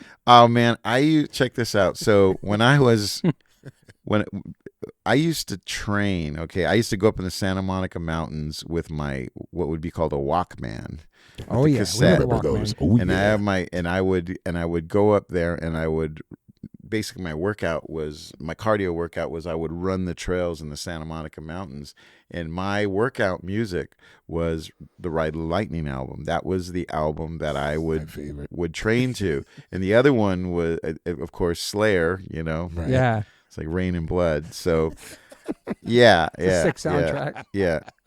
And sometimes I had some Anthrax in there too, but Nice. but Ride the Lightning was really the ultimate album for me, and me too. the thing that was so great about Metallica, and unfortunately I didn't get to see Cliff play, and it's really weird because I became such good friends with Mike Borden. You know, he's he was really good friends with them. They were right? really close, and he's Mike's the godfather of Ty. He's Ty's godfather, and also became close with Jim Martin and from guitar player Faith No More. Yeah. So it's like, and this has happened naturally. So it was when I was auditioning for Metallica, Mike knowing those guys, but doing his own thing, of course, was very supportive. And like I said, I was crashing out on his couch. That's where I would stay, when I would come up to San Francisco, to the Bay Area. We were working together in Ozzy's band. And but then I'd even go up there to stay and hang out for the weekend or whatever. Yeah. And there was a photo of Cliff that he had. And I remember when I was actually preparing for the audition, it was like 2 a.m. I'm looking up at the photo, and Cliff's like staring at me like, wow, like don't fuck up. I was like, and it's just, but it's a strange thing how somehow I ended up really incredible friends with Mike still till this day, and I just talked to him the other day. I talk to him all the time. And and somehow you cross paths with these people, and you're living in different cities, different parts of the state or whatever, and they become a part of your life. It happens. I don't know. It's like, we're talking about Geddy Lee. I mean, I became friends with Joni Mitchell during the shoot. And my wife and I are there at her house. We're having dinners. We're going, and everything, all this stuff. Wow. And I'm just thinking, it's Joni Mitchell. It's like she's my new homie. You know what I mean? It's You like still have to pinch yourself. This is my life. It's like it's crazy. But I have a great photo with myself, Joni, and Lemmy. Actually, that was taken. Bro. Yeah, at House of Blues. Wow. They're both smoking cigarettes, and they're like pirates, and I'm like in the middle and. Rock and roll pirates. That's crazy. But authentic to, to their craft and their way of life, and and they're doing music from the heart, and, and that's the way they roll, and that's what impressed me about those two individuals in this day and age. It's like so for me it's been a great ride, and just but like we were saying earlier, man, it's hard work. Sometimes people don't understand what we do and how difficult it is to, like you said, you're playing 9 shows consecutively. Just balancing family too with everything. That's hard. Yeah. And I mean, you guys tour hard too, and it's like, it's a challenge, and you have to really love what you do, and I have this conversation with so many young musicians, man. I'm all about like really trying to get young people to, if they have the talent and they want to do it, and they want, like your son, like Max, it's like, Ty says he's an incredible drummer, and I think that's so awesome, and that you're letting him play up there with the band and you're encouraging it.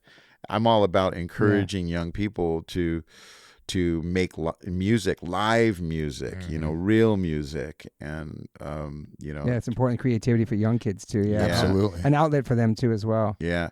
And the other thing too, for me, it's great to see, like Lars's boys, they I went and saw him play recently. Yeah, Type A Houston. Yeah, so it was cool, man. Yeah. And I've seen those boys since they were babies. I remember Lane, a singer. Like I remember him like in diapers. You know what I mean? Right, it's just and to see Castor, with Bastardane, obviously my kids. Your whole family is all musicians. Yeah, man. everyone. Yeah. My daughter Lula is playing drums actively now. She's 3 hours a day. She's really awesome. committed. So sick, man. Chloe's it's like punk rock Partridge Family. Yeah. The whole family plays. Chloe, they're all talented. Yeah. Chloe's very passionate about her music and her art, and somehow we found ourselves, before we knew each other from France, way before I was in the band. And, we didn't hang out or anything, but we knew each other. We had the same friends. She was better friends with Mike Clark, she was from Suicidal and Rocky. But, somehow we ended up together, but it's kind of weird. Your intuition at one point, maybe 3 years before we ended up getting together, I was like, wow, it'd be cool if I married Chloe, but I wasn't like, it wasn't just kind of, it just came into my mind. Wow. So things happen, I always believe too, in visualizing, what your life can be or how you can make it better, and striving for that, and, positive energy, totally, versus man. negative, and you're a positive person, right? Goals. Optimist. Yeah. I really, I try to be proactive in, that kind of way.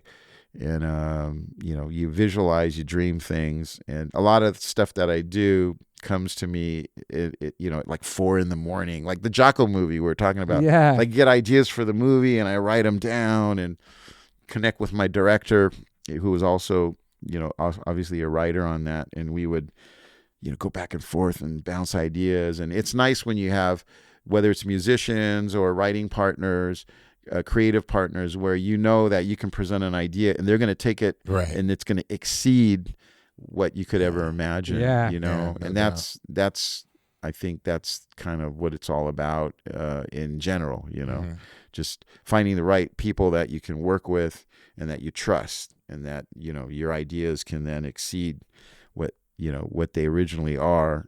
And you have that, both ways kind of a thing, Yeah.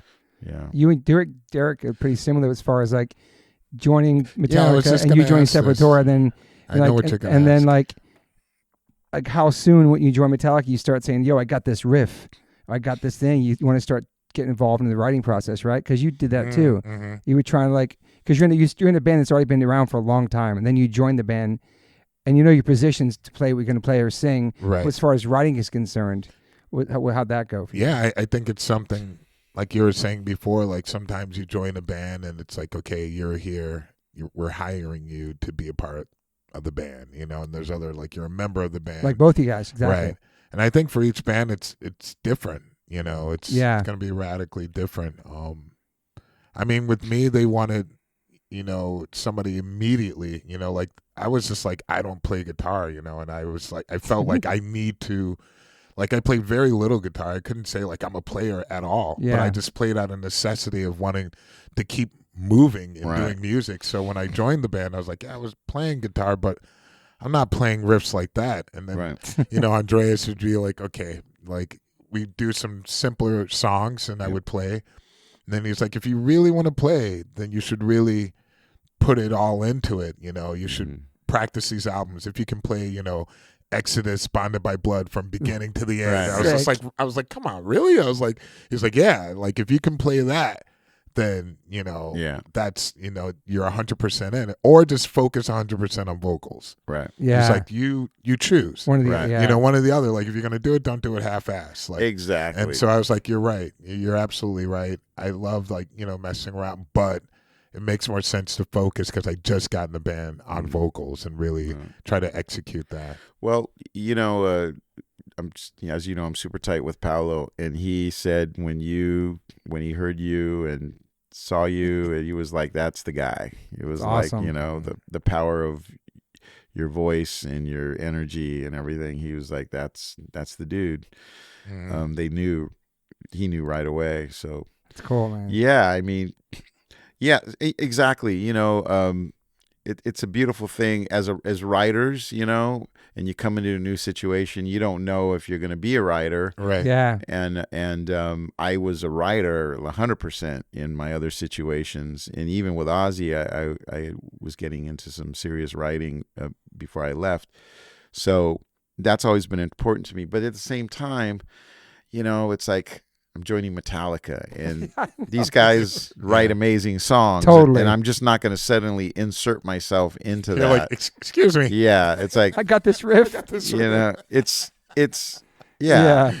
and I like to, keep people happy and comfortable, and my role is always to support what's needed for the team. So Right. if I'm writing a song, with the guys, contributing that way, we're always contributing. Yeah, I mean, absolutely. Look, yeah. I mean, whether this you is see very the true. name on the song or not, there's Right. always, 100%. we're always like, I'm in the room every time we're working on music. Of I'm in course, the yeah. room. Yeah. I'm there with Lars and James, 100%. Yeah, put in that time And there are times where it's like, I've got some cool ideas, and James is always receptive. That's Nice. the one thing. It's like if you listen to the middle section of "You Must Burn" on the new record, it's like that's James and I actually, jamming, in the tuning room, and then it becomes a part of this particular song. You know That's what I mean? cool. That's cool. So a lot of what we do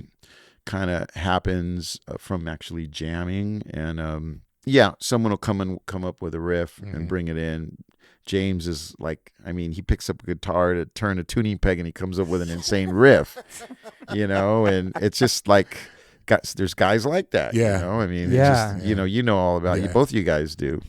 So I like to make sure that as long as the river's flowing the right way, that's the most important thing. Absolutely. And as you guys know, personalities, like how do you Yeah. cater True. to the personalities? It's like, you're going to live with these people, it's like, It's a family. It's a brotherhood. Yeah. you gotta, respect that and respect people. And when you're in each other's space, you got to respect each other.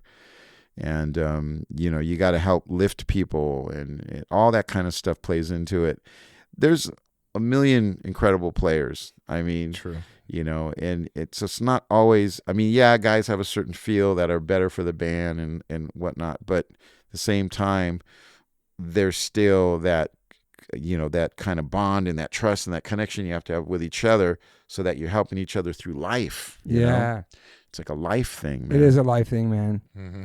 It's like a big family. Yeah. Yeah. You all work together, and the weak links, man, they get cut real quick. You gotta.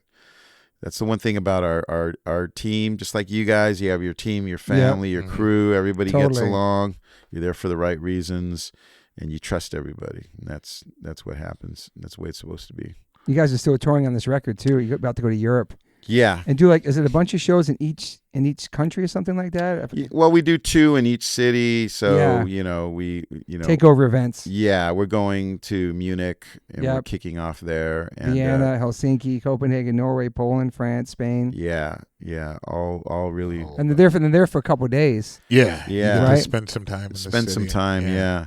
Which is nice. At least initially, we're going to be pretty busy in Munich, just kind of recalibrating and getting our game on again. It's, So you guys rehearse out there.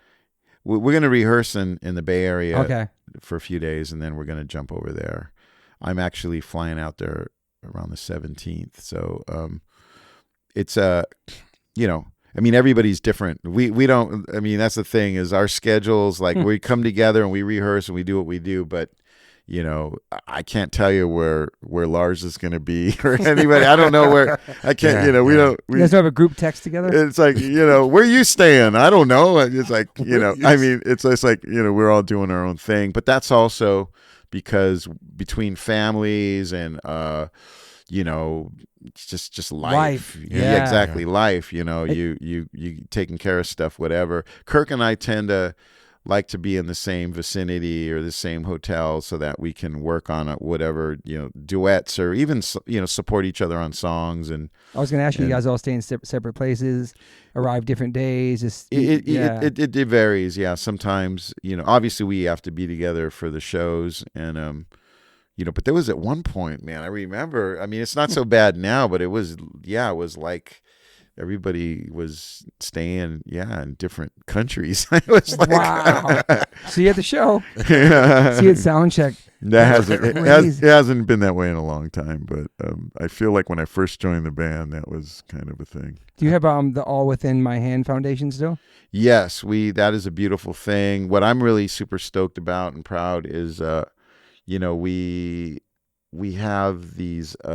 So what it is there's certain colleges and basically people learning trades and sponsoring programs so that a person that maybe has no knowledge of how to weld, for instance, they actually can learn the trade.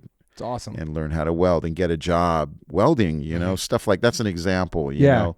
These are examples of what we're trying to do and help people, you know, develop kind of a skill so that they can go out and earn a living and provide and all that. And then also we do, we play shows and we donate to food banks as well, all around the world, you know. So we'll be out in Estonia or something and, you know, we're writing a check to the food bank. So that's really important to us. Incredible. You know, at a certain point, if you're able to give back, I think it's really important. And whatever level that is or whatever that means, I think for me, growing up, making a lot of mistakes, taking advantage of people and you know, and just whatever happens when you're growing up and you're trying to learn, like I just at some point, I kind of recalibrated and made a point to try to connect with people the right way, not use people, not abuse, none of that kind of stuff. And, you know, and for me, it's great because it's rewarding because I feel like it's definitely a way to kind of redeem and just, you know, help, you know. Yeah. I saw that you guys just donated some money to Brazil. Grande do Sul. A lot of flooding going on. I saw that. And that was amazing that you guys. I got texts from people like, you know, in fact, one of my drivers, you know, he was very grateful because it was actually his village. Right. Oh, wow. Like his relative, like his, I think it was his aunt lost their house, you know. So just to know that we're able to do that, it means a lot to people there. Is, you know, that's another side of it is disasters and how we can contribute. And I get it, you know, it's not always the case, you know, being a musician's tough, man. It's not always, there's not always like, you know, budget or, you know, we would all like to do, you know, musicians in general, I think we have a soft heart and we want to help, you know, and to be in a position to where we can through this band is really, really special. Yeah. What about the Metallica marching band? Oh, yeah, the marching band. So MetallicaMarchingBand.com for listeners. Yeah, check it out. It's pretty cool. I was one of the judges. Oh, you were? Nice. James and I, So it's real marching bands playing Metallica songs. Yeah. That's so awesome. And there's different levels of marching bands. Okay. There's literally like... It's probably a whole world of that. There's kind of like, there's the major universities, but then there's the smaller colleges. Okay. And then there's the high school, you know. And they compete. And they compete. And they send in their tape, but they actually put together choreography, like arrangements. Damn. I mean, even at times like set design and all this kind of stuff. They go big. They go big. It's very passionate about it, and it's amazing to see all the incredible creative effort and even with that said, there's a certain physicality to what they do and holding their instruments and being in unison. And again, the choreography and their moves, and it's really impressive, man. Yeah. So that was really cool to see that. How did that start? Well, one of the cool things about our, again, we go back to the team. Our it's a pretty big team, the Metallica team. Yeah, we have some cool cats, and and a lot of what we try to do through them is come up with ideas to to try different things and stuff that might like that, which is gratifying. Right. And they're celebrating, those bands are celebrating the music of Metallica, and they're providing and sharing their passion for that through their performance, and you see that all the time. I mean, you're watching TV and they're playing Sandman or something, whatever, what the marching band is. Yeah. So, taking that a step further and them playing, whether it's a medley, but now all of a sudden they're playing like Master of Puppets, right. You know what I mean? Or Nothing So Else sick. Matters or whatever. Dude. And it's really, it's really, really a beautiful thing to see that kind of enthusiasm and commitment. Commitment to me is important. Like I said, don't phone it in. Well, these guys, they're not phoning it in. I mean, there'll be small towns or whatever, and they're putting all this effort. And for them, it's a really big deal. They're super passionate about it. Yeah. And it's a lot of work because you're sitting there and you're watching hours and hours of marching bands. After a while, Damn. you're hearing Sandman like 20 times. You're like, nah, nah, nah, nah, nah, Like, so it's nice to see how each band can be different and and it usually pops right away like that, that's the band there, and from all over, the US. But hopefully that'll be a thing for the future too. That's cool, man. I'd like to see it too, even like there's they're jazz bands in high schools. I mean, Brooks Wackerman, drummer for Avenged Sevenfold, who played in Bad Religion for many years. He was also, I met him through Infectious Grooves when he was 15 years old. He was rehearsing next door at Mate's rehearsal, and we were kind of going through drummers. We had Stephen Perkins from Jane's on the first record, and then the second record we had Josh Freese. He was 19, and then we're getting ready to go on tour, and Josh wasn't going to tour with us. And I remember I'm hearing this kid next door, and there was another drummer that I thought was going to be the drummer for sure, a little bit older, and I'm not going to mention his name because he's a famous drummer right now, so I'm not going to do that. But anyway, so I got a hold of Brooks, and I said, hey, man, I want you to come down. And I was thinking he was going to warm us up for the other guy. And he's like, yeah, okay, cool. Okay, learn these songs. And I'm thinking, you're going to warm up with this kid, because I knew he was so good, but I knew he was too young. So I was like, well, he's so good. Let's just play with him and have fun and kind of warm up so we can, play with this other dude. And he just killed it. It was like, oh, we got a problem. You know what I mean? Yeah. And so I had that conversation with him. I go, look, man, you weren't supposed to get this gig, but, you're like perfect. And we're going to, I think it was Australia. We're going to go to Australia. And, I mean, he's like, well, what's the problem? I go, well, you're too young.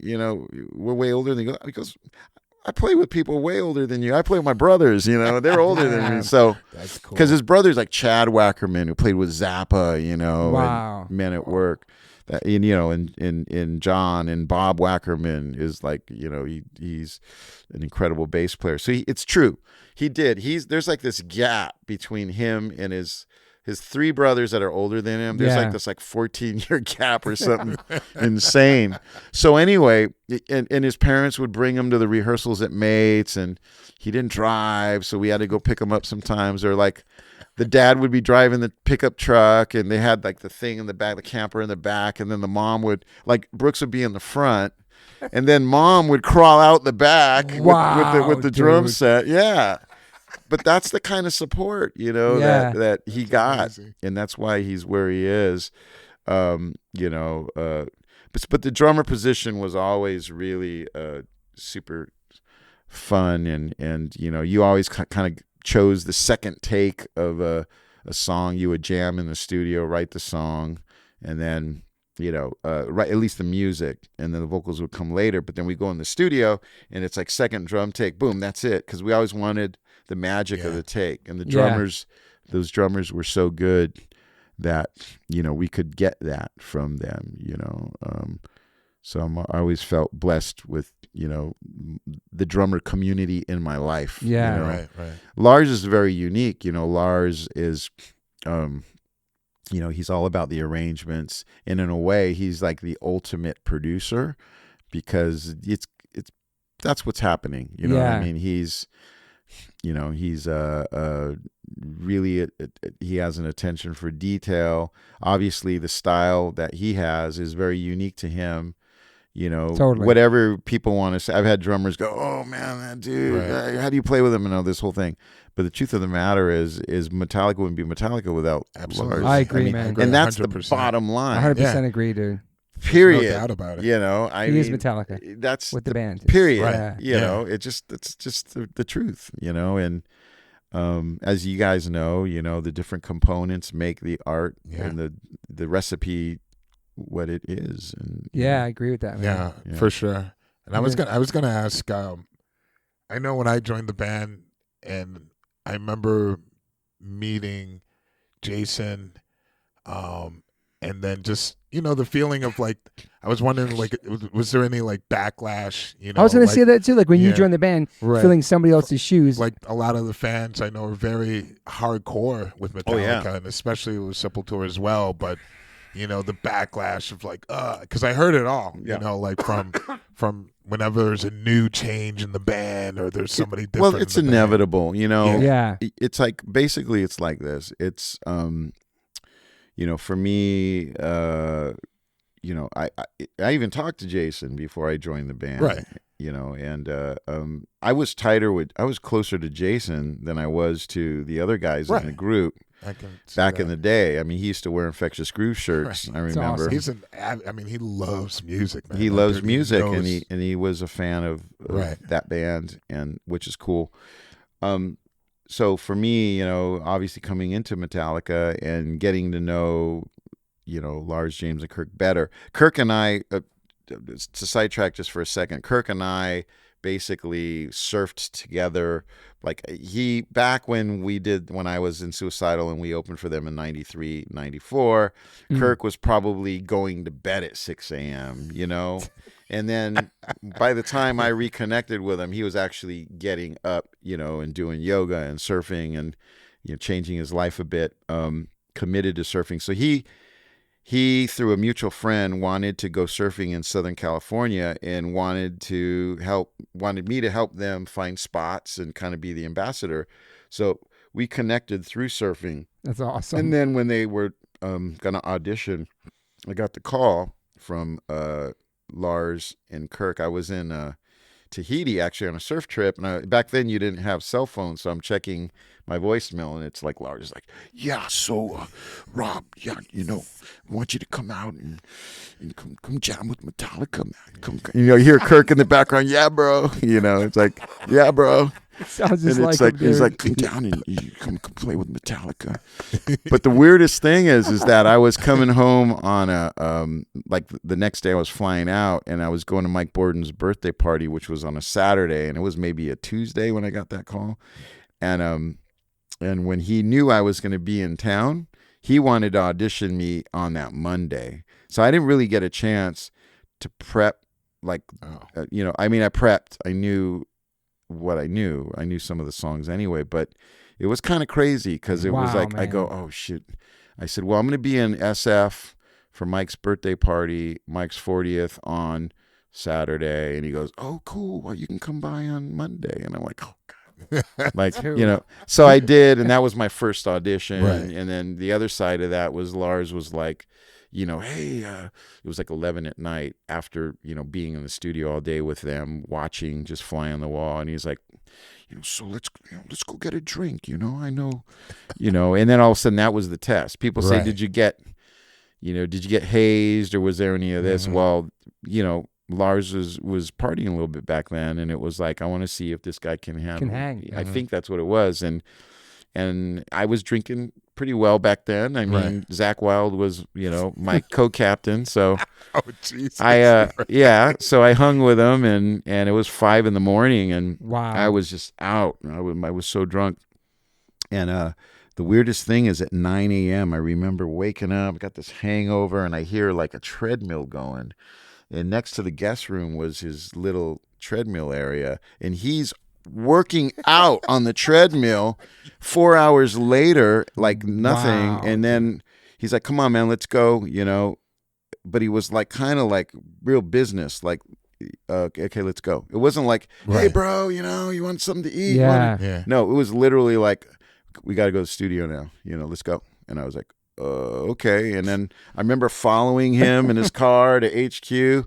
And then we go to this meeting where we're all sitting down, the one like I told you earlier where James called me out on being tardy. But anyway, so I'm sitting there and I'm hungover, and I just feel horrible because I'm like, I must smell horrible. Yeah. I mean, yeah. So I had to, I asked the bass tech who had been, believe it or not, when Suicidal was opening for Metallica, Zach Harmon, who's currently my tech, but the longest running tech in Metallica, he was, doing some gear stuff. And I'm like going in the bathroom, putting water on my face. I go, man, should I just say I can't do this? Wow. I'm sick. I don't feel good. I'm sorry. Like I was going to sacrifice, but I ended up, saying, okay, I'm going to go hook up with Zach because I got to figure out what bass I'm going to use and what amps. Were you pretty nervous, obviously?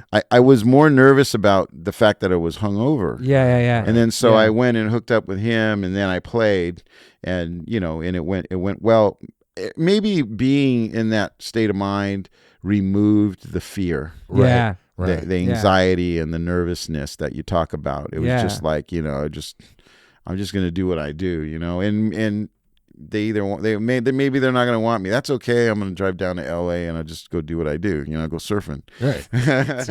So, but they luckily they liked what they saw, and I knew a pretty hard song. Battery was a song that I could play. Because I had recorded that with Dave Lombardo nice. in another session. So I at least knew that, and that kind of impressed him. I was like, oh shit, he can play Battery. That's cool. But as far as all of that you're talking about, the pressures, you have to remove it. You have to go, you know what? They want me in this band, and I'm experienced, and I've played with, everyone from Ozzy to Suicidal Tendencies, and so I have the confidence in what I do, and I'm not taking anything for granted. I want to improve and grow with these guys, but I'm not going to listen to what's being said and whatever.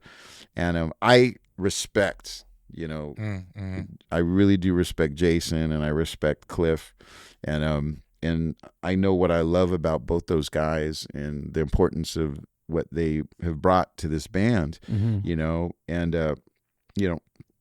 I'm all for like I'm the type of person where I'm all about, appreciating and understanding the fans and their point of view. And, but my whole thing is I got to do the best at what I do and what I can do and how I can provide and be, part of this machine now, where it is now. And just be the best that I can be. I can't, and plus I had so much work ahead of me. I couldn't, the last thing I wanted to do was think about any sort of negativity, and this and that. I had one guy, it's funny. The first tour I did, I remember there's, everybody for the most part was cool, but occasionally you get like one guy that's giving you the finger, and like, and whatever. I know that guy. You get something weird like that. And, it makes you feel uncomfortable. There's like 20,000 people and there's one guy and he's doing that, and you're just like fixated on that one guy. I had a guy in LA actually who was like a gangbanger, and he was like, James had said, and Robert Trujillo from the West Side, Venice. All of a sudden I started hearing some people go, yeah. And then I heard some people go, oh, boo, what's up? And then I was getting hit up. I was playing that show, nobody knew except me, but I was looking at this one guy and he had his bandana and he was throwing signs at me and shit. And I was like, and I was like just fixated on that energy, you know? You know, so whether it was like a guy who whatever didn't like that I was Hispanic and I'm over in like Indiana or some shit or whatever. Right. Because it did happen a couple of times. Yeah. I mean, it hasn't happened in since 2003, but I'm not going to lie, that first year there was some of that kind of going on, but it was never to the next level where it was like, you know, I mean, you know, the one time was gang related, you know, which I'm not affiliated with any gang, but whatever, this guy was doing this to me. So it just, you know, there's always something, you know what I mean? I mean, for the most part, it's like you were saying, I assume it was the same. I think for me, where it's like because I get asked that question a lot, and it's like that's the last thing I'm kind of really focused on. Like you said, there's a lot of work ahead of you. Yeah, there's like you're in that moment of like, yo, I'm being asked to play in this band. Yeah, you know, I got to learn these songs. I got, you know, you have a million other things. Exactly, right. And this is the important thing to understand is like I'm friends with some of the fans, really good friends, and then they're also really good friends with Jason. And sometimes like, oh, Jason says hello or whatever, you know. Cool. And it's like, so that you know, or like when we did it, you know, there's been about 3 times where we played together, you know, with Metallica on stage, and like the 30-year anniversary, we did 3 shows. Jason played with us. The Rock and Roll Hall of Fame, Jason played with us. Yeah, and I mean, Jason's like, you know. It's like we're all getting in our cars, and I'm like, Jason, come in my car because the other guys left, whatever. I'm like, dude, so we're in my car, you know what I mean? And we're together in my car, the 2 bass players. That's awesome. You know, it's like we're, you know, it's just so it's you know, it's all good like that. But the fans, you know, fans are always, and I mean, it doesn't even have to be about bass players. They're just, you know, they see things through a certain lens. Yes, and sometimes that lens is really ridiculously screwed up. It's kind of like, and they're so, I mean, the passion's there and everything, but it's like, you know, when you're looking at a situation and the reasons for why something may have happened or why you're there and what your role is there now and what, you know, and how that relates to the other guys in the band and how you help that band stay alive, literally. Yes. All these kind of things. I'm just saying in general, there's all these ingredients that go into what make a band work and become who they are, why that band can go on stage and do what they do. It's a team effort. Yes. And, you know, and like I said earlier, you know, we're all supporting each other in a lot of ways. You know, your brothers, you know, people are having a hard time, you're there for them. You know, work ethic, you got to help people work through stuff, learn songs, you know, all to make a better show. So all of those ingredients, you know, it's like you got to have them in there. So when somebody sort of generalizes and is like, oh, you suck, or you're better, you're there, you're this and that, it's not that easy. You know, there's a lot of other components, moving parts. Because sometimes the fan will feel like they own, you know, whatever it is, and you know, but you know, again, it's been great. I mean, obviously, it's been almost 22 years now. So and you know, you know, I'm a musician. I play music. I write. I love all styles. I'll continue to do that for the rest of my life. And, you know, stay creative. I might be the old guy playing flamenco guitar, you know, in you know, in the backwoods of Spain, or I love surfing, so maybe it would be Tahiti. Go see Robert Trujillo at, you know. What about what was your last real job you had? Like you had to clock in, have a boss. The last real job that I had. Well, that's a good question. Let's see. Jerry Cantrell. About a month ago. No, I'm just kidding. No, I worked on Jerry's last album and spent a lot of time with him. But no, I mean like Burger King. Oh yeah. I Burger King. Wow. I worked at Burger King and I wore the polyester brown costume, which I wish I still had. And I worked the fryer, so I was frying. Oof, that's a dangerous position. Yeah, I was working the fryer, man. Yeah, that, and then I worked at a place called Flaky Jake's, and that was a kind of like a burger joint. We prided ourselves on making baking our own buns and cookies. Wow! And I worked in the bakery, and also Perry's Pizza. I made pizzas.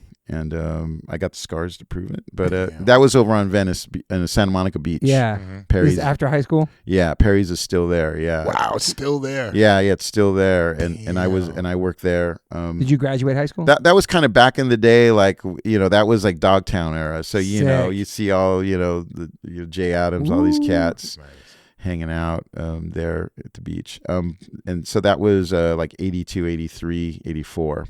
And I worked at a jazz club.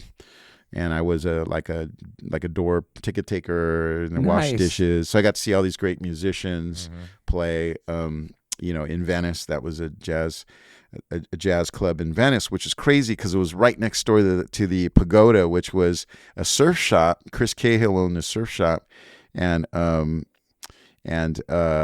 Mike Muir and Jim Muir lived in the back in the Pagoda, and that's where they would rehearse.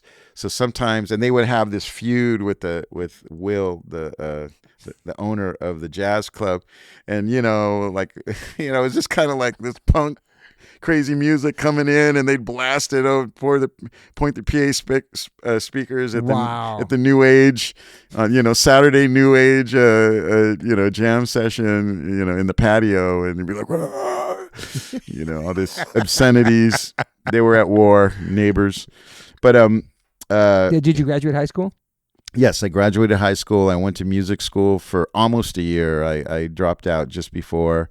Met a lot of great musicians who I'm still friends with from there. So you knew you wanted to do music as soon as you graduated? Yeah, absolutely. And then I also, during that time, I was doing. I was a salesman for a long distance phone service. Nice. U.S. Americall. You a telemarketer or something? U.S. Americall. I would go in person and I would try and get these people to sign up. Door to door? Not door to door. It was businesses. We had these leads, and we would show up in a suit, like a tie. And, wow! I did that. I hated that, I had this one guy who would get all the sales, and he was a friend of mine from high school. And then he'd give me these bad leads. He'd go, "Oh, bro, here, man, you give me a stack of leads," and I'd end up in all over LA. I'd be at like Compton. I'd be over there trying to sell to this dude in like Kentucky Fried Chicken, and he's looking at me like, and I'm trying to sell this guy, and he's just like, "What you doing here, man?" It's just like, I ain't signing up for that. And I would, but you know what? From that, you develop your work ethic. Totally. Right. It's all a part of a bigger picture. So yeah. So, but construction was primarily what I did at 25, just before joining ST. I did construction, and then at night I'd play in cover bands. Wow. And that's what I did. I did do a round of. Like about a year, I played in some new wave bands just to get to know new wave bands. Yeah, so just to get to know the club scene. Literally, just because they had a following and they were playing the country club, or the Roxy or the Whiskey. Oh, okay. And I wasn't like the music. I wasn't a writer in those bands, and I was just like, man, I don't want this. So then, I stopped playing in those bands so I could focus on becoming a writer, and that's when I had met people like Chris Gators that I was telling you earlier, a lot of my mentors, and I always wanted to be kind of the guy that would be learning from these people, right. To get better and just become a better writer, Yeah, I'm always learning, man. Still till this day, just trying to, improve. Yeah, were those Suicidal shows less crazy when you joined the band? Did it kind of die out, all like the crazy? Well, it was, 89 is when I officially joined, and it was still pretty crazy. Out here especially, yeah. Yeah. Even in the Midwest, I remember going to like Milwaukee and having skinheads wait for us outside and stuff. And, I remember, there were some fights and stuff, some stuff that went down here and there over the years. But yeah, it definitely would have been crazier in 83, 84. Yeah. And I went to, I was there for some of that, because Rocky and I were friends. Were you a fighter as a kid? I had a bad temper, so I didn't like to fight, because if I fought somebody, it would, it'd be pretty bad. Pretty bad, yeah. I couldn't control it. And controlled by hatred. Yeah, it was bad. I remember one time in high school, there was this big Korean dude, and he didn't speak very good English, but he was a bully, man. And he was trying to copy my test, and he kept looking back at me. And then before, I was afraid of him, and I would kind of let him see. And then this one time, I was like, I'm not going to let him see. And and he was mad. So he followed me out of the classroom into the bathroom. And I was like, I got so pissed off that I just did the elbow. I was strong. Right. I was the second strongest kid in my school. Wow. Like weights. Right. Oh, yeah. In high school. I'm not kidding. I was crazy. I used to train all the time. Damn. But so I didn't like to fight, and lose my cool. But if you pushed me back then, I would, and I lost it, and I just fucking, excuse my language. It's okay, man. I elbowed him by the throat, and he ended, and all the kids in the bathroom were like, "Oh damn, man." Trujillo. So you were jacked in high school. Yeah, and I nailed this dude, and he was like shocked, and then I just was like kind of like, don't fuck with me, and that was that. But so I didn't like to get that pissed at people. Yeah. Because it was not good, and our my family upbringing was a little rough, so there was a lot of that going on, and so so I always tried not to fight, as much as I could, because it was not the best thing for me. You know what I mean? Yeah, so you're trying to stay out of trouble. So I just try to stay out of trouble. Were you partying too at a young age? Not quite as much. I mean, I have my moments, but never got into hard drugs. And more of my partying was like when I was kind of the later years of ST and the earlier years of Ozzy, and kind of threw Ozzy into and then maybe a week ago. No, just kidding. Are you sober now, or? Well, yeah, pretty much. I mean, occasionally I'll have like a half a glass of wine if I'm really feeling frisky, or like what. Here's a weird white wine. Here's a weird thing. Here's a weird thing. So when I go surfing in a tropical place and I like had a great day, the beach, the sun, surf session, I'll actually, and this is rare, but I'll have a beer. I'll and I did that in Costa Rica, recently. Again, finish the day, I'm going to have a beer. I come home, no beer. Yeah. And it had been years since I had that. So on a rare occasion, I will, but it's usually has to be with a surf session. That's kind of the thing. It's nice, so though. I rarely drink. Dean from Infectious, Suicidal guitar player, he likes his whiskey on the rocks, whatever. And after that last show in San Francisco, he saw me pull the beer out, because for a second I was like, yeah, I'm going to celebrate. And then he was like, oh man, yeah, man, here, let me pour you a drink. You're like, nah. So he poured me a whiskey on the rocks, and he was very happy. And I had like a sip, and then I was like, and at that point I was done. I was like, I just kind of put it aside and, kind of hid it from him. It's like, act like you drank I didn't want to disappoint him on that one, but you have Dave Kushner in the band too. That's cool, I did try. I tried for a second to, to have at least a couple sips. Yeah. Didn't work out so well. So, yeah, I mean, I'm pretty clean, man. I realize that, with the workload and just remembering songs and not cramping on stage, because I've been in that situation where I've been really drunk the night before, and I've gone on stage, being filmed in front of millions of people on MTV, playing like, Master Puppets in its entirety for the first time, and there's a bass solo, and there's Orion, and then all of a sudden I'm cramping because of the drinks. And that's reality, yeah. And that's, we have PTs that rubbing my arm trying to get the cramps out. So I was lucky because I got through it. But then I was in a Japanese, one of those bootleg shops, and I heard the music, and I go, that's the live show. And I looked up, that's the show from Germany, Rock 'em Park or Rock 'em Ring or whatever. And that's when I was really drunk, and that's, oh my God. And You can hear it. It sounded really good. Like the sound was good, but I looked at me and I was like just standing there like, you know, like I wasn't moving. I was just like, you know, I was numb. Wow. It was not good for me. I can't do that no more. And exactly. And I was like, man, I don't ever want to put myself in that kind of a pressure situation. And I was lucky that I got through it. Right. Because the pressure of performing is intense. Enough. And all alone. Yeah. You know, it's like, you know, I had to real quick. I'll get to Dave, but real quick, it was Orion Festival. I think it might have been New Jersey. New Jersey. Yeah. And we're playing Kill 'Em All in its entirety. You were there. Yeah. And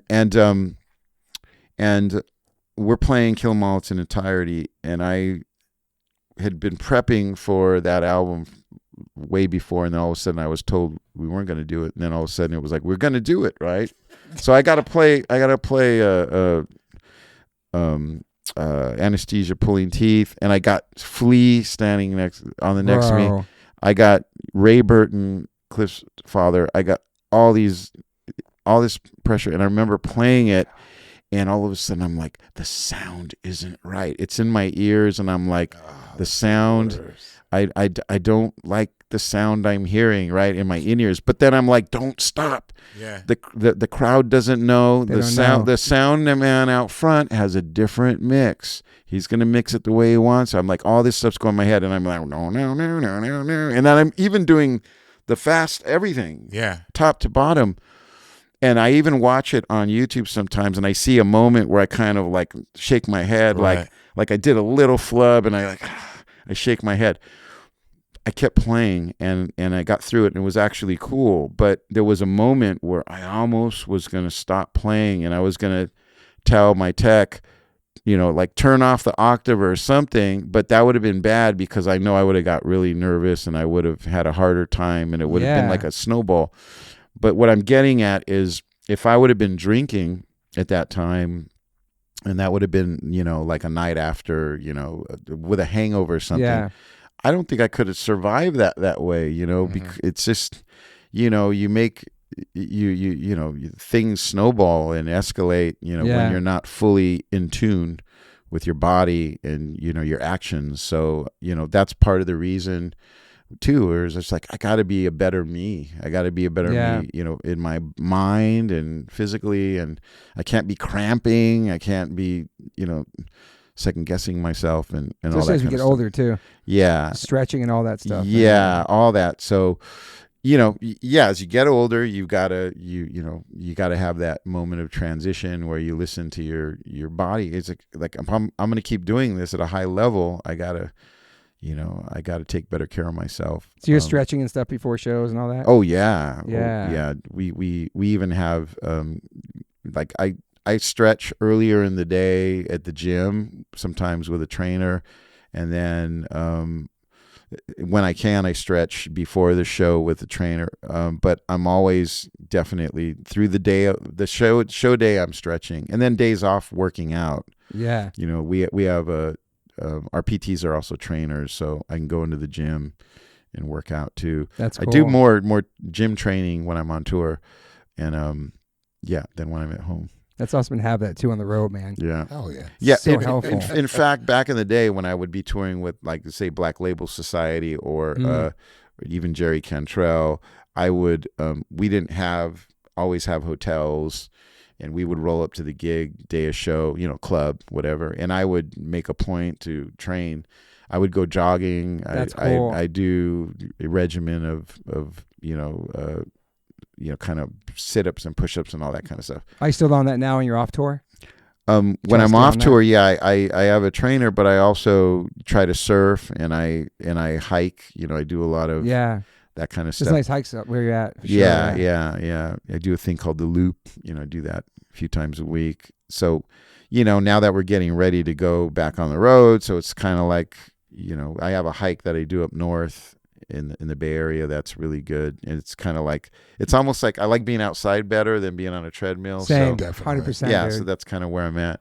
But Yeah, Dave Kushner. It's good to see him and Weinberg in the band. It's so sick, man. Dave is amazing. He actually played on the first Infectious Grooves album, and he played on a song called Punk It Up, and he was instrumental in getting like Stephen Perkins to join the band at that time because they were good friends, and we needed a drummer, and so Stephen jumped on board, did the first tour with us with Ozzy, and then we had another drummer at that same time who played on the album, a guy called Scott Crego, and Scott Crego actually is the drummer for the Eagles. Wow! But it's kind of sad because Scott played on like 75% of the album, but Stephen was so incredible at that time. I mean, he's still incredible, but you know, we're talking 1991, 90, around there. I mean, he's the best drummer in the world at that time. And, you know, I often say like songs like Infectious Grooves or Punk It Up, like you listen to the playing on that and what he's doing with one kick drum, you know, single kick is like Bonham on steroids. And, and he's like, you know, he's just got this kind of hip hop, trip hop, funky thing going as he's doing like this crazy single kick pattern, and he was just an animal, man. So it was hard because the other guy was laying down the pocket and he had the feel, and then Perkins just came in there and like was like, oh my God, it was like the parting of the clouds and the heavens, and it was like, you know. And then of course Josh Freeze at 19, you know, and Brooks and now then you have Jay now, which is so awesome. Jay's great. Yeah, Jay's you know, he's got also that youthful fire, and he hits hard. He's so fun to play with live. You know, so it's been great, you know, being able to do shows with him too. And, you know, I'm just happy to, like I said, I'm up there and I'm playing, and I'm like looking at these guys, even though I know them and they're my friends. But I look at Dean, you know, and he's like looking at me like, "What's up?" It's amazing, man. But then I'm looking at his fingers, and I'm like going, "Damn!" You know, he'll throw some shapes at me, some funk, and I'm like, "Oh my God!" I'm like, so it's kind of like I'm a fan in this bubble, right? And meanwhile, there's a show going on, but I see Mike running by, and I'm like, oh, "Okay," and you know what? It's the same with Metallica. It's the same thing. It's like I'll be playing and I got Hetfield in front of me, and I'm like, yeah, you know. And then before that, it was Ozzy, you know. So sick. That was my favorite lineup. That Ozzy one. Ozzy one. Yeah. You, Puffy. Yeah, Borden and Zach, and that was sick. And even before Zach rejoined, we had a guitar player who's phenomenal, a guy called Joe Holmes, who he studied with Randy Rhoads. Wow. And he was also, and still is, I still jam with him and record with him, but he's like a mad scientist. He's the guy that's just at home, you know, just doing hours and hours of patterns and learning. And you know, like I was telling you earlier, I've just been blessed with all these great musicians. Crazy musicians. At one point in my life, I was like, I just want to have that Rolodex where I can call this drummer and that drummer for this and this guy for that and this. You got it. You know, and you know, and this guy for the hardcore stuff. But one of the things I wanted to say before we get into Kushner is Adam Siegel, who was my writing partner on the Infectious material back on the third album. He was in a band called Excel. Oh yeah. And he is so fun to write with because he has the riff thing and all the punk feel in the riffs, you know, whether it's sort of the Slayer vibe or Metallica, you know, thrash, and then all of a sudden he can play like, you know, Chic songs, you know, Freak Out, you know, and then you know, and then he had this retro feel for like the Eagles and the Beach Boys, and so he's just like, all this is coming out of him, and meanwhile, like the kind of the main through line in all this is that he can play really heavy. Yeah. So you got this retro character, and he was a graffiti artist called Rev One back in the day, and he was with Risk. Oh wow. And all these cats and Slick, and so he had this super creative kind of place as an artist, so he drew all of our album covers. Oh, that's cool. And these characters we brought to life with masks and sculpted him. So he was essential to that, to the energy of that. And what's happening? Yeah, man, what's up? Max in the house. So it's like it's like a blessing. We actually recorded something together recently. I don't know when it's ever going to come out, but it's nice that I got to work with him as a writer again as well. That's a blessing. So yeah, man, just again, Dave, who played on the first album, having him, like I said, on stage looking over and seeing one of my best friends playing, something that we've never gotten to do together. It's so just cool. It's you're looking over and go, that's Dave Kushner. It's like, wait a minute. It's you know Dave, right? Yeah, he's a Velvet Revolver. Yeah. He's a, it's nice to have people that you enjoy hanging out with, and you find your little tribe on tour. You know how that goes. Yeah, definitely. So sure says Beowulf. Yeah, Beowulf. One of my best friends, he just had a little brother, and his name's Beowulf. Really? Yeah, he lives in Topanga. Oh, really? My buddy Kaleo. Yeah, shout out Kaleo. Shout out Kaleo. His mom just had her second kid, named him Beowulf because stepdad, he is Viking blood. Yeah. Okay. It's fucking crazy small world. Yeah. That's an old hardcore band, Max. Yeah. But I like that. I like that part of it, man. This is representing. Shout out Topanga Beowulf. Are there any people, any fans of Metallica from crazy walks? Maybe it's like an artist or an actor that comes out that you're surprised as a Metallica fan that they've seen at the shows? At the show at SoFi, Jason Momoa was. I seen him there. Yes, commanding the pit. Aquaman in the house. Yeah, we had him throwing down. He also lived. He has a place in Topanga, so I know him from the hood. Yeah, he's part of Josh's crew too. The whole yeah. But that's cool. Yeah, that LA show was really special because like night 2 was like so surreal. That venue, SoFi, it's like it's got a Mad Max vibe to it. Yeah, it's weird. It's like sunk it.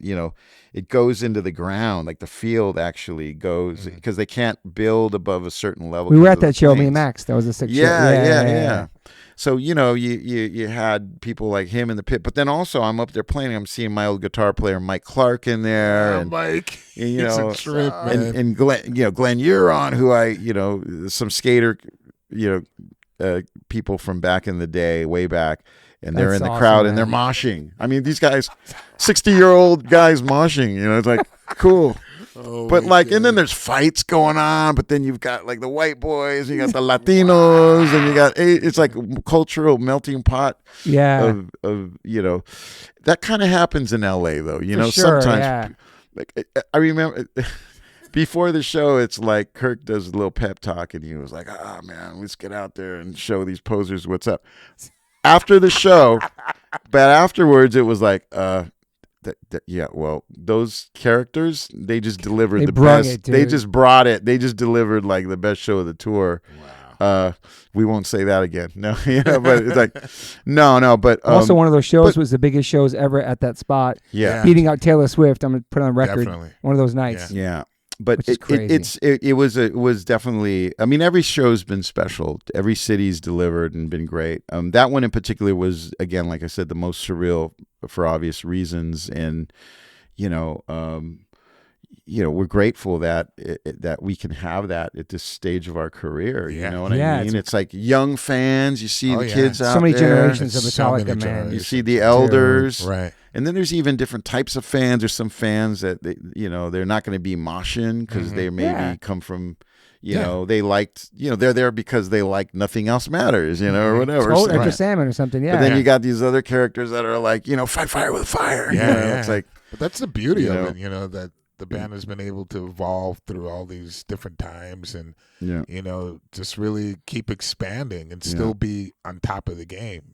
Still killing, be relevant. Literally on top of the game. Than any other band in the world. Because every record could be somebody's first Metallica record. Exactly. Yeah. You know what I'm saying? Like, one of the things that I noticed from day one with the guys is they love playing, and whatever's going on in our lives and their lives, whatever, when we get in the room and we're actually there to create and write and have fun, it's very focused, but also, you know, it's like everybody turns into teenagers again. Right. Like I'm even for me, I'm like kind of the outside looking in a little bit, and I'm watching these guys, you know, Still just get interact, stoked. and I'm like, you know, and I'm kind of like, I'm watching three teenagers right now, you know, with these three guys, with Lars, James, and Kirk, and I just kind of pull myself out of it, and I watch this, and I just smile because it's great, beautiful, man. And, it's like brotherhood, man. And there's a lot of riffs, you know. Kirk, he writes some of the best riffs in the world, you know. I mean, he's kind of reckless in that he'll give you a whole lot of stuff, you know, but in that whole lot of stuff, there's like, oh my God, that riff is insane, you know. It's like that. Like you're just kind of going, whoa, you know, it's like, it's a weird dynamic between the two guitar players, because, you know, James is just going to whip out riffs like nothing. I mean, he's going to fart out riffs. It's like that, you know, oh my God, that thing's amazing. You know, it's like still banging out too, right? Yeah. I mean, it's crazy, but Kirk will like blow your mind. I mean, 72 seasons, that's his riff. They won the Grammy, you know?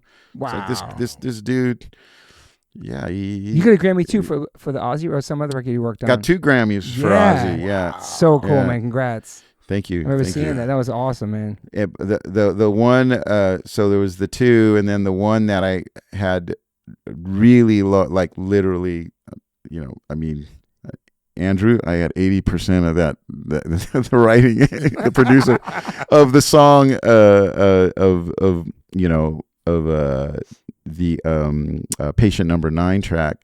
In terms of, I mean, it was a song I brought in that was really, really pretty, you know, a lot of it was musically, instrumentally written, but Brandi Carlile beat us. I love Brandy's a sweet woman, and she's very talented. She's great, but she's going to beat Ozzy in a metal category? Come on, man. Oh, yeah. What group is she from? What group is she from? Brandy's a solo artist. Okay. She's great. She's a badass. Wow. And I say that in jest, and I even told her that. She was at the Elton John Gershwin Awards. I said, you beat us. You beat me. You beat Ozzy. You know, I said, that's not right. But then luckily somebody, you know, I was joking, of course, but kind of not. I don't know. Like, what? What are you talking about? No, man. I mean, it's you know, awards are awards. It's not. Those your first Grammys? No, I had some other ones with Metallica. Oh yeah, that's right. But it's nice to be recognized. Yeah. You know, sometimes for that. But you know, it's the team. Again. It's not absolutely. It's and not, you have the Metallica team outside of the band. It's been pretty together for a long time. Yeah, right? yeah. The you know, like you said, you know, over the years you find the right combination of you know, your you know, your techs, your, you know, all the everybody makes a big difference as well. Makes a big difference. Huge Guys, the whole road crew. Your road crew, the people you trust. Right. Some of the techs been there a long time, you said, right? Some of the techs. Yeah. My tech, Zach Harmon's been there. I mean, geez, he used to tech for Armored Saint. Oh my God! Who opened for Metallica? No, Metallica opened for Armored Saint. That's right. Wow, dude, that's crazy. They're a great band too. Remember Armored Saint? Mm-hmm. Yeah, those guys. Yeah, Joey, the singer, is incredible. Yeah, wow. And actually, the bass player, Joey Vera, he auditioned when we auditioned for Ozzy. There was like a handful of us that got to go in, because there was like hundreds of people, and Joey auditioned after me, I think, or before me. I don't remember, but I was like, that dude's so good. I was like, I'm not getting this gig. I must go home now. Yeah, he's great. He's a really good friend. His family and our family are super tight. But Joey actually played, I think it was last year or 2 years ago, with Merciful Fate. Oh, wow. Actually, yeah, he was. King Diamond? Yeah, we were all super happy for him. We were like, we saw him play at Copenhagen, and we're on the side of the stage, like, yeah, that's my friend. You know. Now they have Becky. How many auditions were there for Metallica for you? How many times you have to audition? There was 2 auditions. Yeah. And there's a lot of people. But there was a lot of space in between. Yeah. It was there was crazy, man. Yeah. But you know, just go out there, give it your best shot, and you know, whatever happens, happens. Like I said, you know, I was like, well, you know, I'm just go back and surf. I just want to go jam with these dudes, man. I was like, right. You know, One of the last questions I asked if you're optimist or pessimist, but you're definitely an optimist. Yeah. You've always been a positive person. I have been in recent years because one thing I've learned is that you create the energy that's around you. Absolutely. And if you choose to hang out with negative people, and sometimes I got to put my friends or my family, what do we say in the doghouse, or like you got to put them on a, timeout. Put in a timeout. Yeah, exactly. But I do my best to try to uphold that and keep things in the positive and moving forward. And again, not phone it in. And, sometimes you lie in bed and you're like, man, it's really hard to get up today. I got to motivate, and, tuck yourself into, to taking on, your life or whatever. It's like, again, in any band, any situation, any team, it's good to have that, to be able to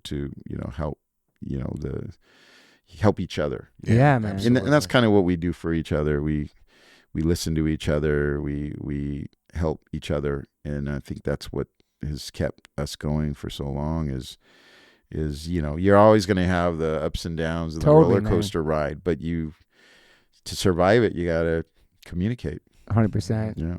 It is a dysfunctional family, but it's like a loving, magical family, because when you're on stage with your brothers, all that shit doesn't matter.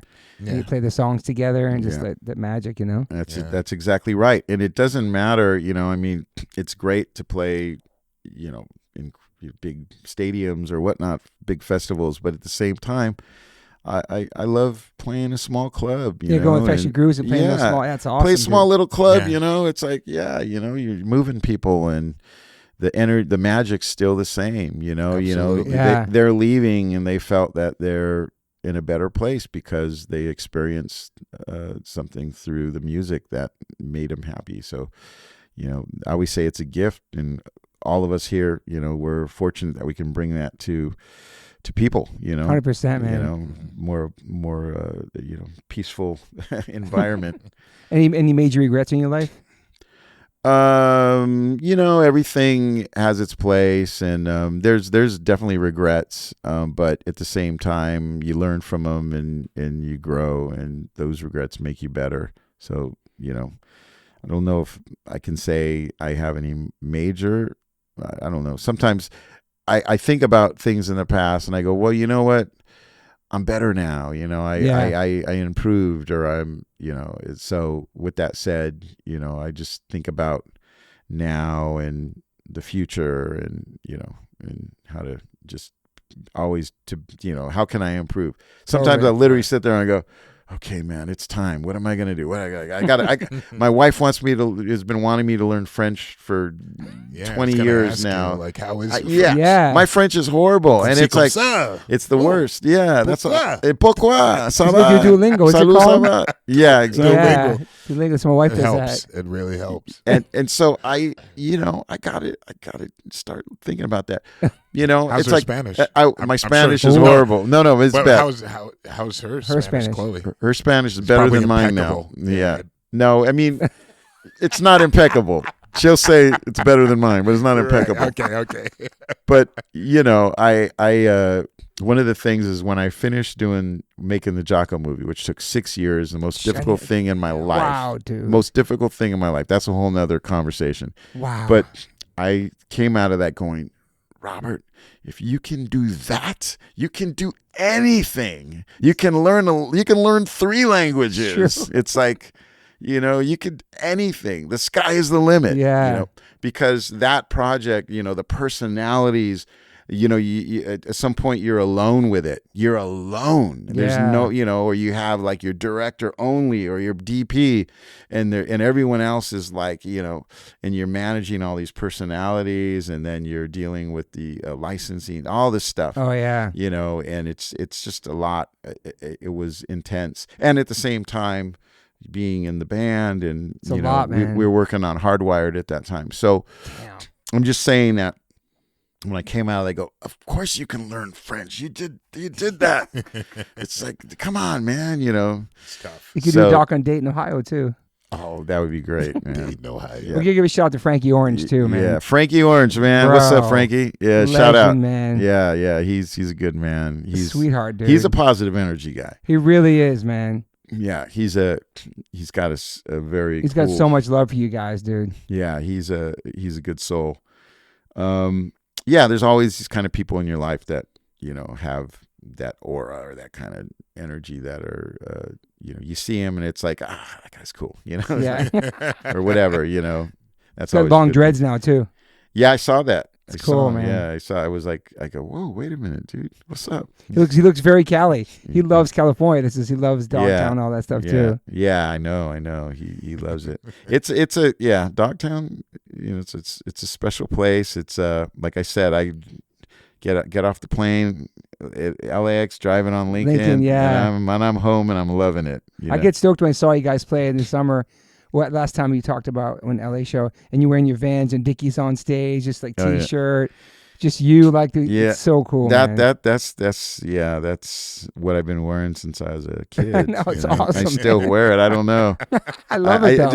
Yeah, it's weird. Yeah, yeah. But it's just still you up there. It's just cool, man. Yeah. It's my comfort zone. And Are you rocking like a skate shop hat, the Venice skate shop stuff? Well, Rip City. Rip City, yeah. I've been there since 1978, man. Damn, dude. Still there. It's like a museum. You go in there and you see all the decks on the. It's literally as big as your kitchen. Wow. Yeah. Well, dude, thank you for being here, man. This is. Thanks any for questions having for me. him, Derek? No, this is so good. I appreciate your time. I know you're so busy, dude, and it's nice to have you and talk to you in here. And well, thanks for having me. Hear about man. your life and stuff, Yeah, appreciate it. I enjoyed this very much, man. It's great hanging with both you guys and chopping it up. Yeah, finally we got to do this. I know. Man. I love that my son thinks like Beowulf is the name of his friend's kid, not a band. Yeah. And Max would actually really like this band. Oh yeah. These guys. Beowulf and XL. Yeah, those are the old school bands. Yeah, really. Remember those bands? Yeah. Was that like before Suicidal? Oh no, they were. That was birthed from Suicidal. Yeah. I mean, because Adam was 14 and Mike produced the XL record, and and was. Oh shit, that's right. Yeah. So he was. Yeah, Adam was. Yeah, those guys. They're great. They're a great band though. Still, I'm glad to have you here, and I'm stoked for you, man. Yeah. Life seems good, and you worked your ass off playing the music and touring and doing all that, man. It's beautiful, man. Well, appreciate it. Thanks amazing for having family, me. amazing talented, inspiring family. Yeah, it's like I'm so grateful. Chloe with her band Boulevard of Eyes, and Ty with Otto and Feed the amazing Bees. band. We went and saw Otto. It was sick. Yeah. They're doing good. They got an amazing new singer. Yeah. Oh, really? He's nice. great. Yeah. Oh, wow. I got to check it out now. Yeah, he's great. Tito. Wow. He's from Calcutta. Yeah. And your daughter plays drums. And my daughter again practices 3 hours a day minimum. Damn. Excellent. And she's graduating high school this year. Wow. So the family's good, and So good, and man. I know, like I said, I see Max out there, and, and he's killing it. I'm about to go on tour in a couple weeks, man. Yeah, With my son, I'm excited, great. man. Yeah, That's cool. We're gonna be in Austria the same day, playing the same day. You're gonna be there. Really? So I told Lars I'm gonna try to come see you guys. Yeah. I don't know what time our show is. We're playing a festival that day. Okay. Yeah, awesome. We're trying to link up on June 1st. Yeah, You definitely. Yeah, it'd be great to see you there. it'd be cool. Another country hangs. Yeah, when are we gonna see each other, man? Come on, because we've been on festivals together. Yeah, we've been a few festivals for sure. Are you on Hellfest this year? Next year we're gonna do it. Okay. All the festivals. You guys are on this year? Yeah. That's a That's gonna sick be one. sick. That's in France, Chloe, right? last time we played, Chloe was there, and it was the hottest day ever in Europe. I It was remember. just like melting into the ground. Yeah. It was insane. Is that in France? Yeah. Oh yeah, Hellfest is sick, dude. Yeah. It's like one of my favorite, man. Okay, we out. Thanks for listening, everybody. All right. Robert Trujillo, thank you for being here. Derek, thank you for being here. Word. All right. Peace. Bye. I always ask my guests if they have any regrets. I personally don't have any regrets. Even when it comes to my tattoos, I have the silliest tattoos. Even my ET on my leg, it's still a childhood memory for me, and I love it. I've had tattoos on top of tattoos strictly because I wanted more tattoos. I started getting tattoos when I was 18. I'm 52 now, and I can't stop. I've had laser treatment before on something on my arm. It's 4 tattoos on top of each other. And that experience at that place was pretty fast. It was pretty cold. It was in and out, swipe the credit card. Don't really tell me much, didn't give me much details or anything was going to happen. So I never went back. So as of most recently, I'm so lucky enough to have had 2 sessions at Removery Tattoo Removal. My tattoo on my arm looks like a big black blob is now super light. I've had 2 sessions. I have a long road ahead of me. None of this stuff happens overnight. You cannot take a tattoo up in one sitting. You have to be patient. And it's painful. They ice you up. It's super fast. To me, it felt like a bunch of rubber bands. But what's more painful than that is looking at something on your body that you think you're stuck with for the rest of your life. That sucks. But now for me, I'm really happy I started this journey. I'm slowly going to get this tattoo removed. I never thought in a million years I have any kind of real estate on my arm. I don't even know what I want, but it's exciting. I'm so honored to announce that One Life, One Chance podcast is now with Removery. Call 866-934-4570 or go to removery.com. Use TobyH20 and get $100 off your first session. One of the most experienced tattoo removal companies in the world. Over 600,000 removal treatments done. 100 locations. US, Canada, and Australia. State-of-the-art peak-away laser technology. Cryotechnology to reduce any discomfort. This is so exciting to me because all I do in these podcasts is talk about tattoos. From day one, if you've been listening to this podcast, talk about tattoos, talk about getting removed, talk about getting covered up. So this is such a perfect fit for me. Definitely check out One Life, One Chance podcast, episode 281. I have Carmen Brody, Mike McTurnan, and Dustin Ortle from Removery. And this is over a 2-hour conversation. People submitted questions. It's an incredible conversation breaking down the do's, the don'ts, the fears, process, the results, everything you could imagine about getting a tattoo removed. It's all in this podcast. It's an incredible episode. I appreciate them all coming out for it. So check that out if you want to learn more about Removery and what it's like to get a tattoo removed. Once again, go to removery.com or call 866-934-4570. Use my code TobyH20 and get $100 off. These guys are located everywhere. Try it out.